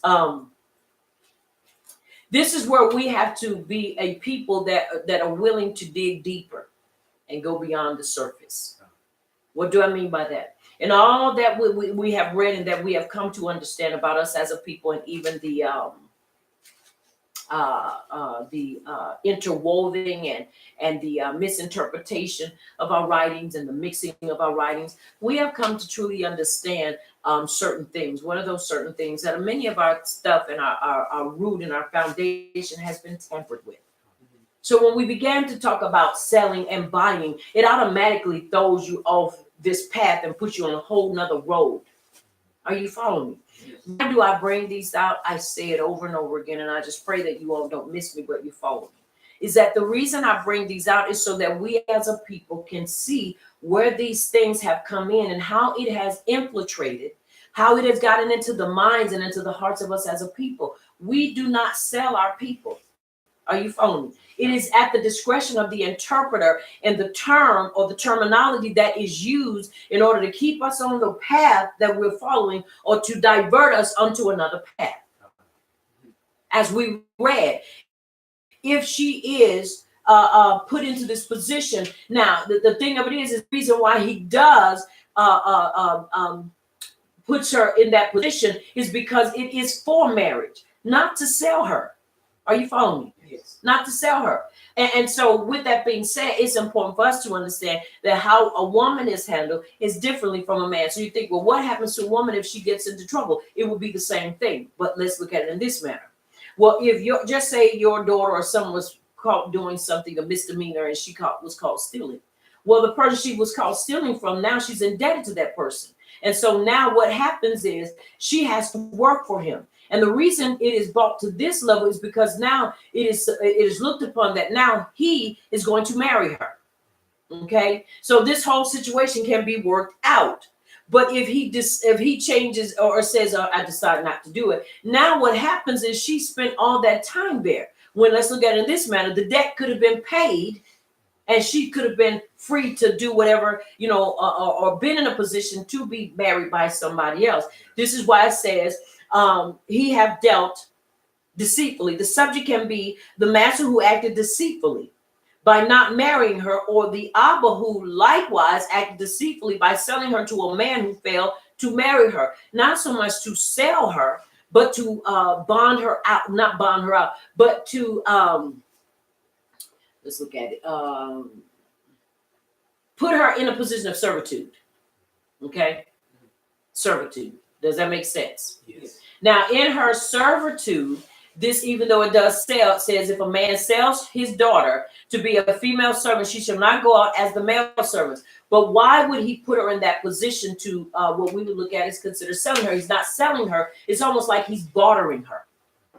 He's putting her in a position to where she can work off the debt with the benefits of being married to the person that she has just been given charge of. But why says he gives in return, I don't want to use dowry, but in turn he gives money to secure this agreement. Now, when it's being deceitfully done, he changes his mind and desires to either give her back, or he turns around and he sells her, or he basically does the same thing and gives her to somebody else. Either way, which still there are some issues in that. Are y'all following me? Yes. All right. Now, verse 9. Let's read. Let's go from 9 to 17.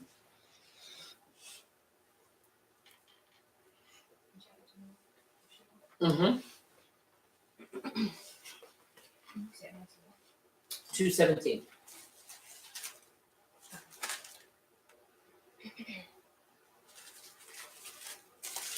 And if he has engaged her to his son, he is to do to her as is the right of daughters. If he takes another issue, her food, her covering, and her marriage rights are not to be diminished. And if he does not do these three for her, then he shall go out for naught without silver.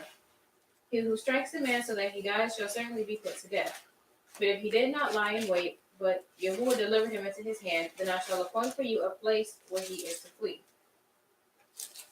But when a man acts presumptuously against his neighbor to kill him by treachery, you are to take him even from my altar to die. And he who smites his Abba or his Ema shall certainly be put to death. And he who kidnaps a man and sells him, or if he is found in his hand, shall certainly be put to death. And he who curses his Abba or his Ema shall certainly be put to death. And it is so. All the way to 17. All right, now let's look at this.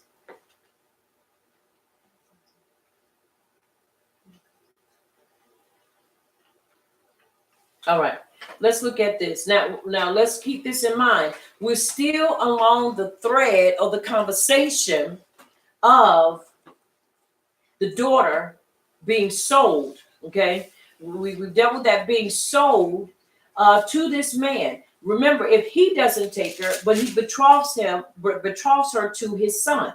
Now, once again, she's still in this position because of whatever circumstance got her into this. And because when you read it, it's still going along the lines of those things that someone has done, and retribution has to be made.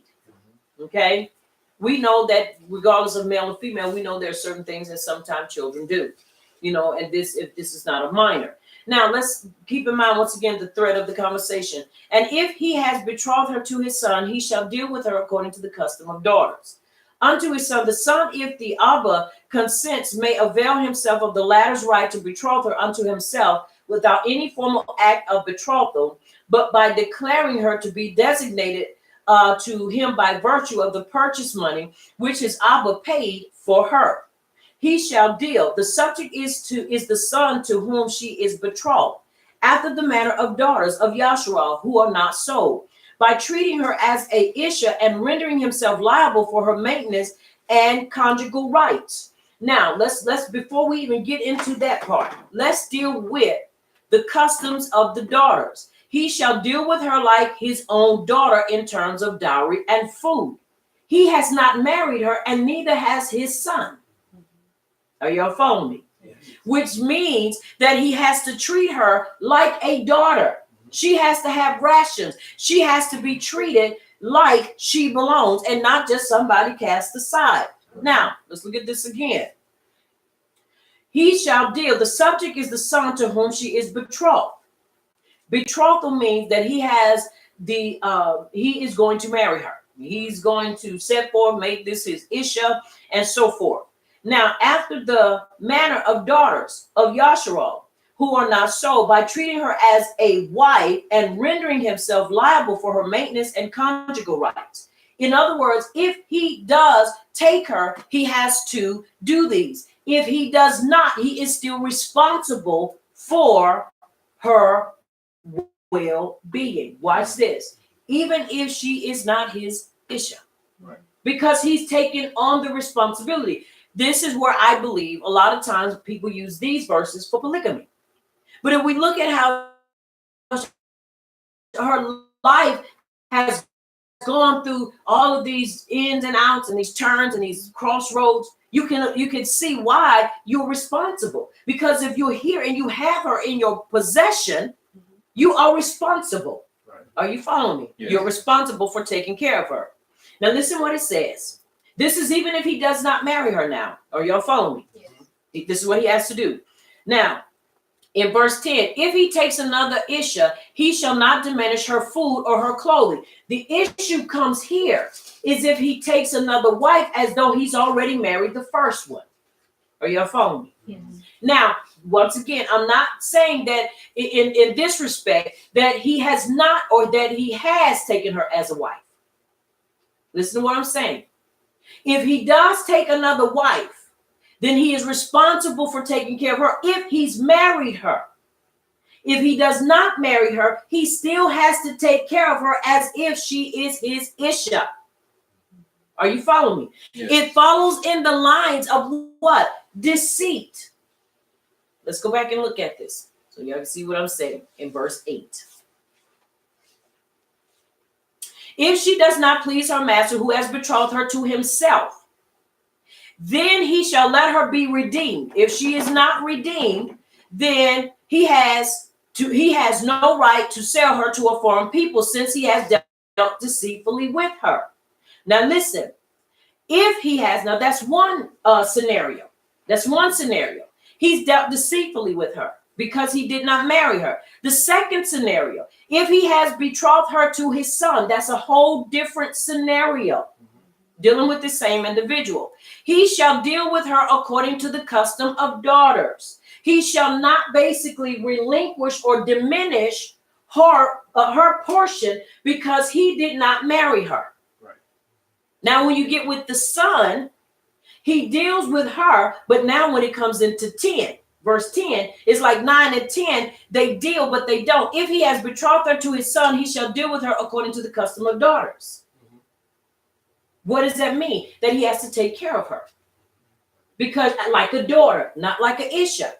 like a daughter, meaning she has had these things. But then when you put the conjugal visits in there, now she is looked upon as being his wife, but he rejected her as his wife. Are y'all following me? Yes. This is interpretation. Are y'all sure Yes. that you're following me? Yes. All right. Now in verse 10, if he takes another Isha, he does not diminish her food, her clothing, or her marriage rights. Right. In other words, you're talking about two different scenarios. When it says if he takes another Isha, it's almost as if the first person he's talking about, he has married her as well. Mhm. Are y'all following me? Yes. If he hasn't married her, he still has to take care of her, but she's not his Isha. Right. So when it comes to the rendering of this, it is put in there to make you believe that he has two wives. Are y'all following me? Yes. If you don't see that, tell me. Y'all see that? Yes. All right. Reason I'm bringing this out is because many times this is how many of our brothers get this and say, well, I can have 2 or 3 wives. This is a woman that was deceitfully dealt with. That's why she is treated like a daughter. Because she's not married. Right. But then when you go into the interpretation, look at this for verse 9. It says, after the manner of daughters or Yahshua who are not so, by treating her as an Isha and rendering himself liable for her maintenance and her conjugal rights. He renders himself liable. Why? Because he in the beginning chose not to take her.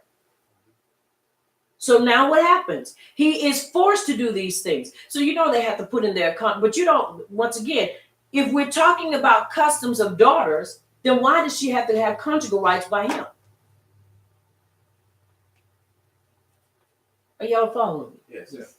That doesn't make, are y'all following me? It makes absolutely no sense because Abba does not sleep with his daughter. Right. Now, when you look at verse 9, and if he betroth her to his son, he shall deal with her according to the customs of daughters. Okay?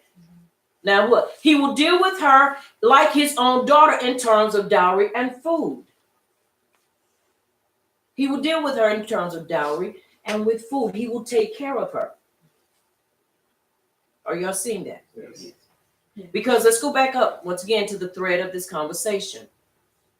Verse 7, if a man sells his daughter to be a female servant, she shall not go out as the male servant do. If she does not please her master who has betrothed her to himself, then he shall let her be redeemed. Redeemed means she can be paid for and taken out of his custody and taken out of his place. Now, who has betrothed her to himself, then he shall let her be redeemed. He shall have no rights to sell her to a foreign people, since he has dealt deceitfully with her.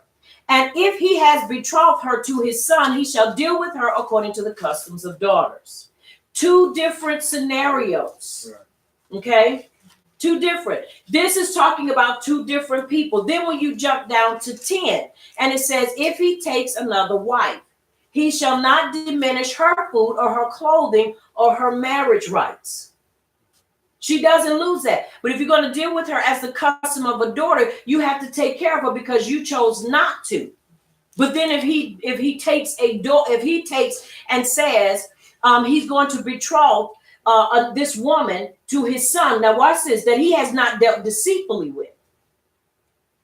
Are you following me? Yes. This is important because this person has dealt deceitfully with this. Now, if he takes another wife, he shall not diminish her food or her clothing or her marriage rights.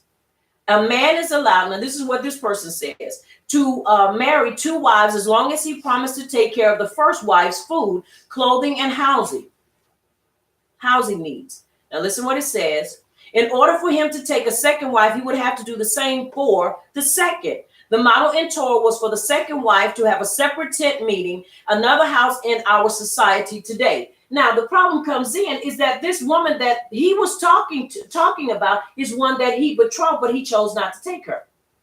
Either you betrothed her or your son. You can't take her and say, I'm going to marry her, and then choose not to marry her and toss her over to your son. That's passing of the goods. Are you following me? Yes. But because he keeps her, he has to deal with her in a manner to take care of her. Right. He can't just toss her out there. And I know it looks like, but they're talking about the same person.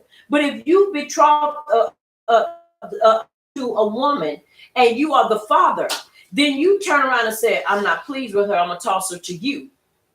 You can't do that. You have to betroth either or. Now, remember what it says. Now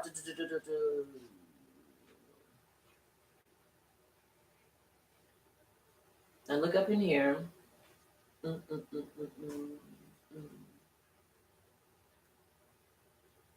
See.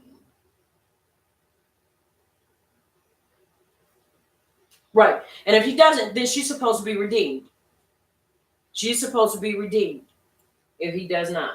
But if he chooses and he deals deceitfully, once again, and he tries to sell her, he can't. So if he can't sell her, what happens to her? She has to stay in his possession.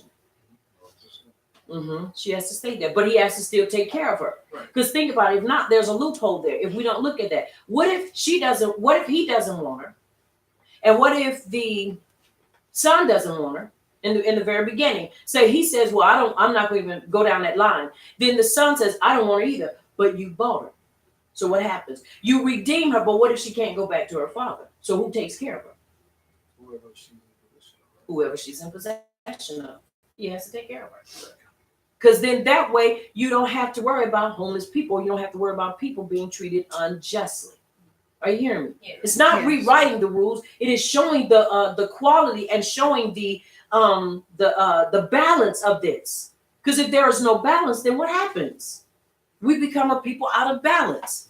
Even though I know people want to still say, but because because in polygamy you can have 3, 4, and 5 wives. Once again, let's look at this. These are the judgments. Judgments. In the beginning, this is not what he ever said. So once again, let's look at verse 9. Now, he shall deal, the subject is the son to whom she is betrothed, after the manner of daughters of Yahshua who are not so, by treating her as a wife and rendering himself liable for her maintenance and conjugal rights. Once again, that's if she's not sold and all the rest of that stuff, which I like to say they're merging two things. Take him another wife, in addition to her, whether the new wife be a designated bondwoman or a free woman. Now, once again, if he is free and he's designated, why would he go and he buy a woman, once again, a bondwoman or a free woman? The reason they're in this situation is because they are so into this, or they are, I won't say bartered out, or they are in this position because there is some type of debt owed. Are you following me? Right. This chapter is talking about debts, and it's talking about when people fall in situations and there has to be retribution. This is what's happening. So there is a balance in this. Now, when you look at verse 10, and it says, and he takes another, it alludes to the beginning that he took this first woman. Okay. Now, when you go into it, it says her raiment, the first, which constantly keeps saying the first wife. A man is not allowed to marry an additional wife unless he can fully maintain both.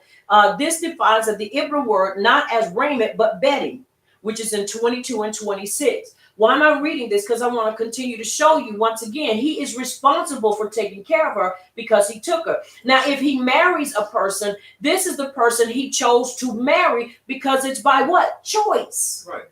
By choice. Yeah. You can also look at this as almost like how Dawood did. Now, somebody would say, but if that's the case, does that still legalize polygamy? No, it really doesn't. Dawood did the same thing when he went, and what was the man's name when he died? And Uriah. Uriah, when he died. No, not Bathsheba. Yeah, he had him killed. Uriah, he had him killed. No, when he went into the vineyard and he saved it, and Abigail. Toda, thank you. When Abigail was taken, you have to remember Abigail was thrown into a situation to where she had no sons. And when he did what he did and her husband perished, Dawood took her in. Why? Because he was the reason himself, because he was stingy. And he died because he was stingy as crap. But he took her in. Why did he take her in? Because he was responsible for her. And because he was responsible for her, he took her in as, watch this, as a concubine or as a person to take care of. Did he have a child by her? According to history, it says he did. But that's one of the I would say, I don't want to use that as benefits, but that was one of the things they could do. But watch this, the whole basis of this is that the person that he truly Ahab was what? Bathsheba. He took her in, and there is a difference when you are dealing with this type of scenario. He Ahabed her, and he brought her in, and not only did he bring her in, but she was known around the palace. She was known. Nathan the prophet knew of her. What about the others? They were not known because they were only his what? Responsibility. And situations that made him end up getting them. But as far as him marrying them just because, no, he did not. And this is where this has to be brought forward. You don't just go, well, I see this person and I want that one, and I'm going to bring a sister wife in, and I'm going to bring a sister wife in for that, and I'm going to do this, and I'm going to do that. Why? Because it's just what I want to do. What is the purpose for it? You make yourself responsible for an individual that somebody else could be responsible for. And even harm them and give them 100%. No one person can give two people 100% of their time. Because you don't have 200% to give a person. You only have 100%. Yes. So it's important to understand that. Are y'all following me? I don't care what commentaries. I don't care where you find it. Let's go back to the heart of Abba Yahuwah. He said, let us create them in our image. Created he them. Meaning that we have both equal rights to be happy and to walk in this thing accordingly. Are y'all following? Yes. I know it ain't acceptable and it ain't liked by everybody, but that's fine. It's important that we understand these things. Are you hearing me? Yes. All right. Now, when they talk about, we're going to deal with every aspect, conjugal rights. The Ibram Ona is connected with Me'on, habitation. He must provide her with a home. It is connected with her time and means marital rights. So she gets these rights. These three designated her to himself or to his son, or reduce her ransom. Go out for nothing. Once again, three things. Designated her to himself or to his son. Can't designate her to both of them. Right. Has to be one or the other.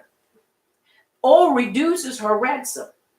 Whatever the ransom money was, he reduces it. But even then, once again, if she has nowhere to go, he is responsible for her. Okay. Go out for nothing. At the order of the court on reaching puberty. Now, once again, you would think, well, reaching puberty is around what?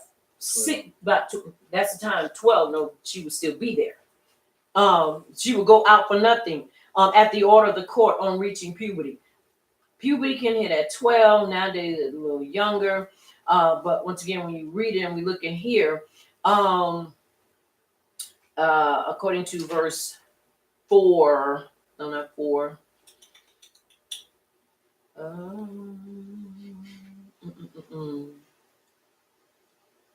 See. Verse 7, his daughter, who is a minor, that is under 12 years of age.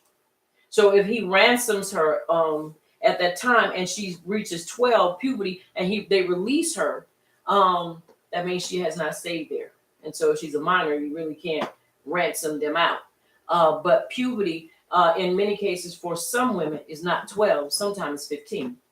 Anywhere from, just say from 12 to 15. It just depends on the individual. So that is the time that they are able to go out. Now watch this. They go out for nothing at the court order, at the order of the court, meaning the judges. Smited a man. The blow has to prove fatal, and the person. Now once again, now we've left that set of judgments and that set of orders. Now we go into when there is a fatal blow or when a person is hit. Nowadays, if you fight somebody and you hit them, you can do either 30 days in jail, work detail, or community service, And then you have a record that will always stay with you. Then if you go to apply for a job and somebody says, well,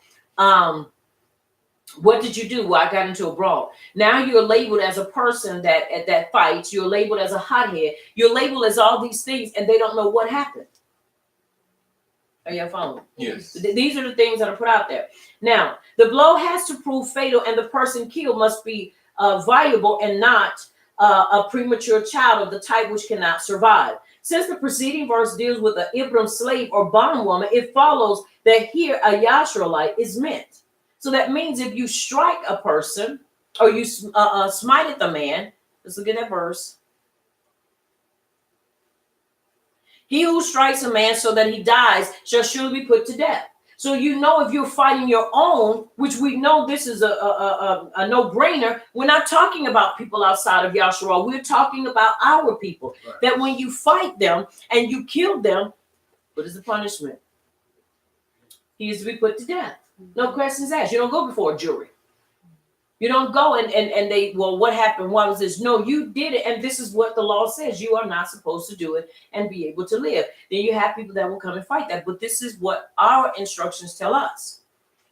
Now, put to death by order of a court. Not a court, but the court that Abba Yahuwah resides over and has what? His chosen judges. Yes. Lie not in wait. The fatal blow was not premeditated, but accidental. You're fighting, and you accidentally hit him or her too hard in the head. Because you have to understand, women fight too. They do.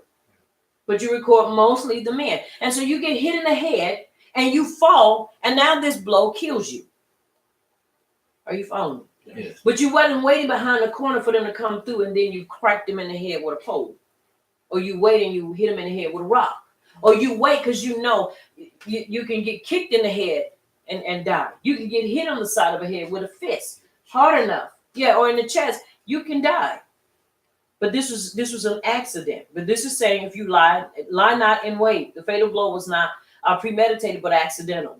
Yahuwah caused it to come to hand. Yahuwah got it ready for his hand. For instance, he may have killed a murderer who escaped conviction through lack of witnesses. Once again, it lying and saying this is Yahuwah. It was in his hand to do so if this happens. Now, a place whither he may flee. When Yahshua possessed cities to dwell in, even in the wilderness, there was a place of refuge for accidental homicides. And it was situated in the encampment of the Lewites. There is seclusion from the rest of the peoples. He atones for his crime. In other words, they did have a system set up that they could go and work these things out, but not like the judicial system that America opposed. Are y'all following me? Yes. Why is it different? It is really much different because, see, the reason why they were put in these places is because they had to work. Now, understanding what does that mean? That means the person that you took that person from their life, you have to work for them. You have to make sure that restitution is made at your hands. The courts didn't come in and say, well, we're going to find you $1,000. They didn't do anything to you. That $1,000 should go to the people that this action was done towards. Yes. But it goes to the court. It's crazy, but it does. Are you hearing me? Yes. All right. Verse 14, to slay him with guile. This excludes an officer of the court who kills a convicted person while administering punishment, a physician who a patient dies, and a father who chastises his son. Although they acted intentionally, they did not kill with guile. In other words, they just didn't go off and was beating them and beating them and beating them and beating them, you know. But even then, restraint comes in. If you killed somebody, that means you lost control. And even then, you have to be careful. Once again, this would almost, if you're not careful, it would support police brutality. You know, it was an accident. We had to restrain them. There's not that much restraining in the world. Are you following me? Once again, looking at the system and even how interpretations of the writings can be misconstrued if we're not careful. And not the writings, let me correct that, the interpretations of the writings. Not the writings, let me correct that, the interpretations of the writings. because we all see from where we sit. And so it's important we understand that this excludes these officers. So this is why now when you start seeing them, well, the police officer, they're excluded because they had to use force. You didn't have to use force. This man has his hands up and he's saying, this one, and North Carolina is an open carry state. And this brother ended up getting shot to death because the police told him, he said, take the gun out. And he said, okay, I'm getting ready to do that. And as soon as he put his hands on him to lift it out, he shot him. And they said, well, he was going for his gun. But they have him recorded telling the man, remove the gun. But once again, I felt, they put that lie out there. I felt endangered. I felt he was going to draw on me. You just told the man to take his gun out. Mm-hmm. So once again, you have to understand that to them, this person could be excluded. Why? Because he felt this was needed, which we know was not needed because he told him to take it out. Once again. All right. From an altar, even if he be a priest who is about to officiate in the sanctuary, smitten his Abba or his Ema. The blow need not be fatal, but so long as it leave a bruise, he is incurred the penalty of death. That includes cursing parents, but the object that whereas striking a parent is in accordance to the rabbis punishable with death by strangulation. The penalty for cursing is death by stoning. Now, once again, you have to understand this specifically here says by hitting and bringing about a bruise. You see how things are intertwined?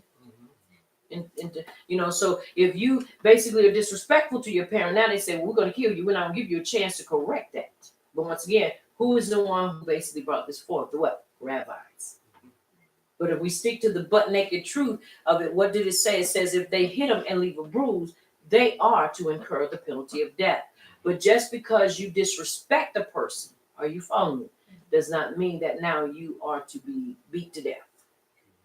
This is from the rabbis. Are y'all following me? Yes. Stealeth a man, whether the kidnapper be a man or woman, and the victim be a man or woman. If he be bound or found in his hand, there must be witnesses to the theft and sale. The victim must be found in his possession before being sold. His hand refers to the buyer. The sale must have been completed and the buyer have taken possession of the victim. Does this not all sound like slavery as we know, as our ancestors and forefathers knew it? Well, nobody saw me steal them. Nobody saw me sell them.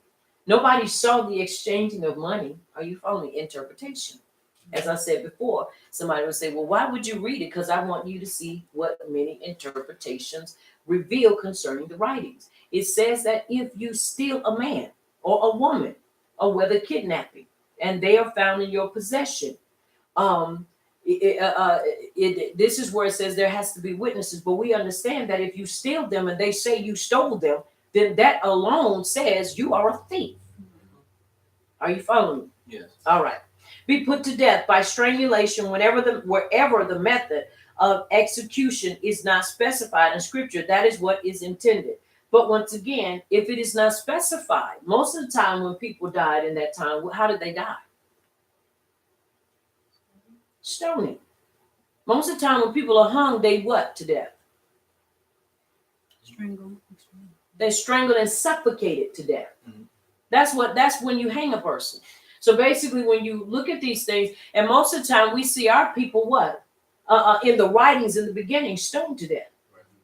But later on, you start seeing these different things come about where you see the hanging. This is why so many people believe that Yahushua was hung by his neck. That's not probable or possible, because if he would have been hung by his neck, he would have been he would be bruised. The only thing happened to him was he was pierced in his side for the blood and water to come out. Even we know when they had to offer up a lamb, they had to do what? They had to get the blood and so forth out of it. So, but to hang him by his neck would mean that he was bruised. Are you hearing me? Yes. And that he would have suffered even his neck being broke. And we know he was beaten, but that's a different type of bruising instead of hanging somebody. But yeah, you have many people believe that Yahushua was hung on his neck. They say that is how you can identify him. We being the true people and him being Ibram is because that was the way he was hung. But we know that's not the hanging that was meant.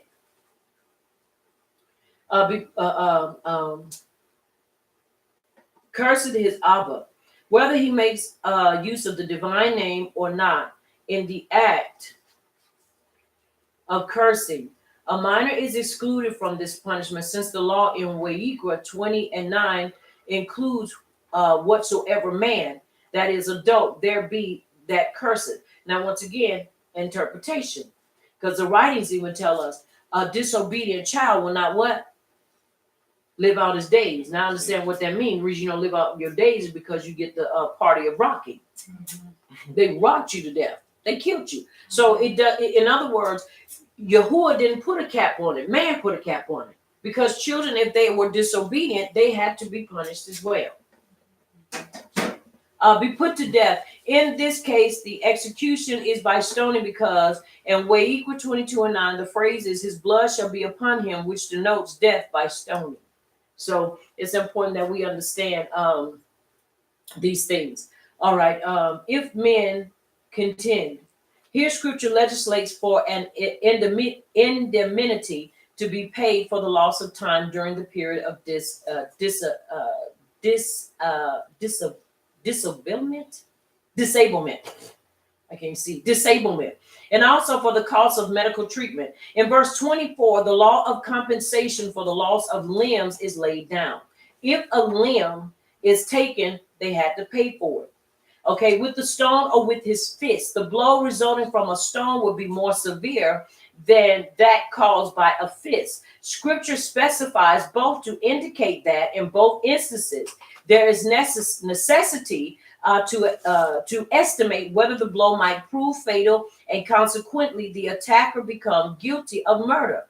If not fatal, he would be liable to pay the requisite indemnity. Some render the word for fist as a cloud of earth. Keep his bed incapacitated from work. In other words, you take a cloud of dirt. You know, people take and throw dirt in people's face. Take that. Yeah. A clod. I said a cloud. I'm sorry. A clod of dirt. Right. Dirt rock for fist as a clod of dirt. Take it and clapper somebody in the face with it. So either way, if these things are done and the person is incapacitated from work, they were liable, and they would have to pay. Make my hair hurt. Thank you, though. And so it's important that we understand that. And so with that being said, anything that would incapacitate a person from work, that person was held liable and responsible for the well-being of that person and whatever or whoever was connected to them, which once again goes back into what I said in the beginning. If a person has done something against a Yashraelite, and it is taken to our people, then what our judges are supposed to do is to evaluate what is at stake, what is lost, what can be compensated and for the family or the mishpachah, and what would be the just punishment for that individual. And watch this, because if you put a person in jail and you keep them away from being able to give back to the family, I mean, you can never replace a life, but now that family ends up being in a position to where they are struggling, and the person gets 3 hots in a cot, because it keeps them out of being, unless they get killed in jail or prison, it basically gives them a place of safety, because now they're able to eat, they're able to rest at night. Some people say, well, you can't rest in prison. Well, you put yourself there. But once again, the people that suffer from it are the ones that lose, because now they have to end up either selling the person's possessions in order to pay for the funeral and all of those things. So what happens is the government doesn't step in. This is what people end up having to go and say, well, we need to raise money because we need to buy a casket, because we need to lay to rest our beloved one, because this person killed them. Well, they're in jail. They're not working anymore because they have been removed from society. And by them being removed from society, their debt is not going to be paid. So the family suffers. But here you see that there is a balance, and the person that would dare to do this is going to pay heavily or severely, because this is what they've done. So this is why it's important for us to understand why we need to have our own judicial system, and we already have it outlined for us. Just go through there and tweak it and get all the rest of the crap out of it that doesn't need to be in there, that man put in there, and follow it according to the Abba, and we would have things better. You defame somebody, you talk against somebody, you slander somebody. These are things that are dealt with, and they are looked at as being punishable, because when you defame somebody and you talk harsh about somebody, guess what happens? You cause people to look at them, even though they may have looked at them one way, you cause them to look at them in a whole nother way. And if you people lose people, that means that they have a business, they lose clientele, which takes away from their money. If it takes away from their economical wealth, then what happens? Now they end up suffering. Why? Because somebody gets out there and they talk all this stuff. And so it's important for us to understand these things. Excuse me. All right. We're going to stop at verse 18. It's 4. So we can go and have lunch. And we got started extremely late due to Mishpatim, handling some Mishpatim situations. But we do appreciate the Abba for what he's doing, what he's done, what he's yet going to do. I will say we will be back at 8:05, 8:30. We'll come back at 8:30, Yahuwah willing.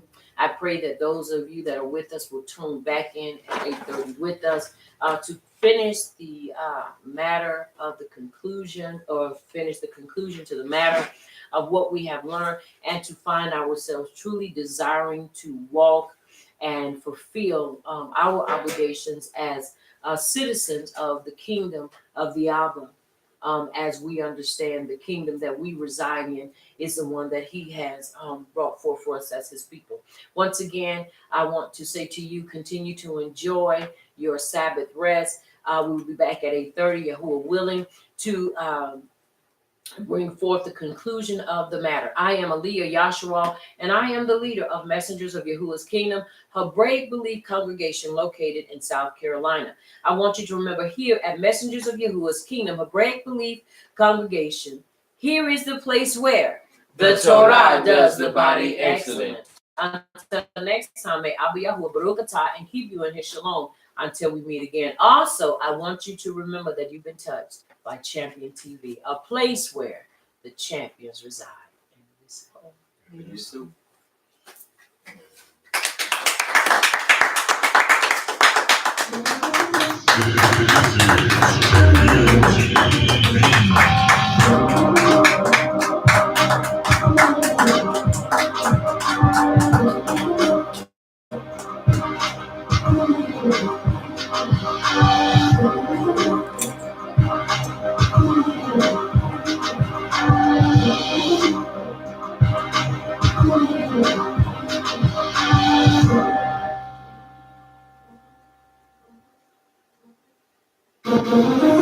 This is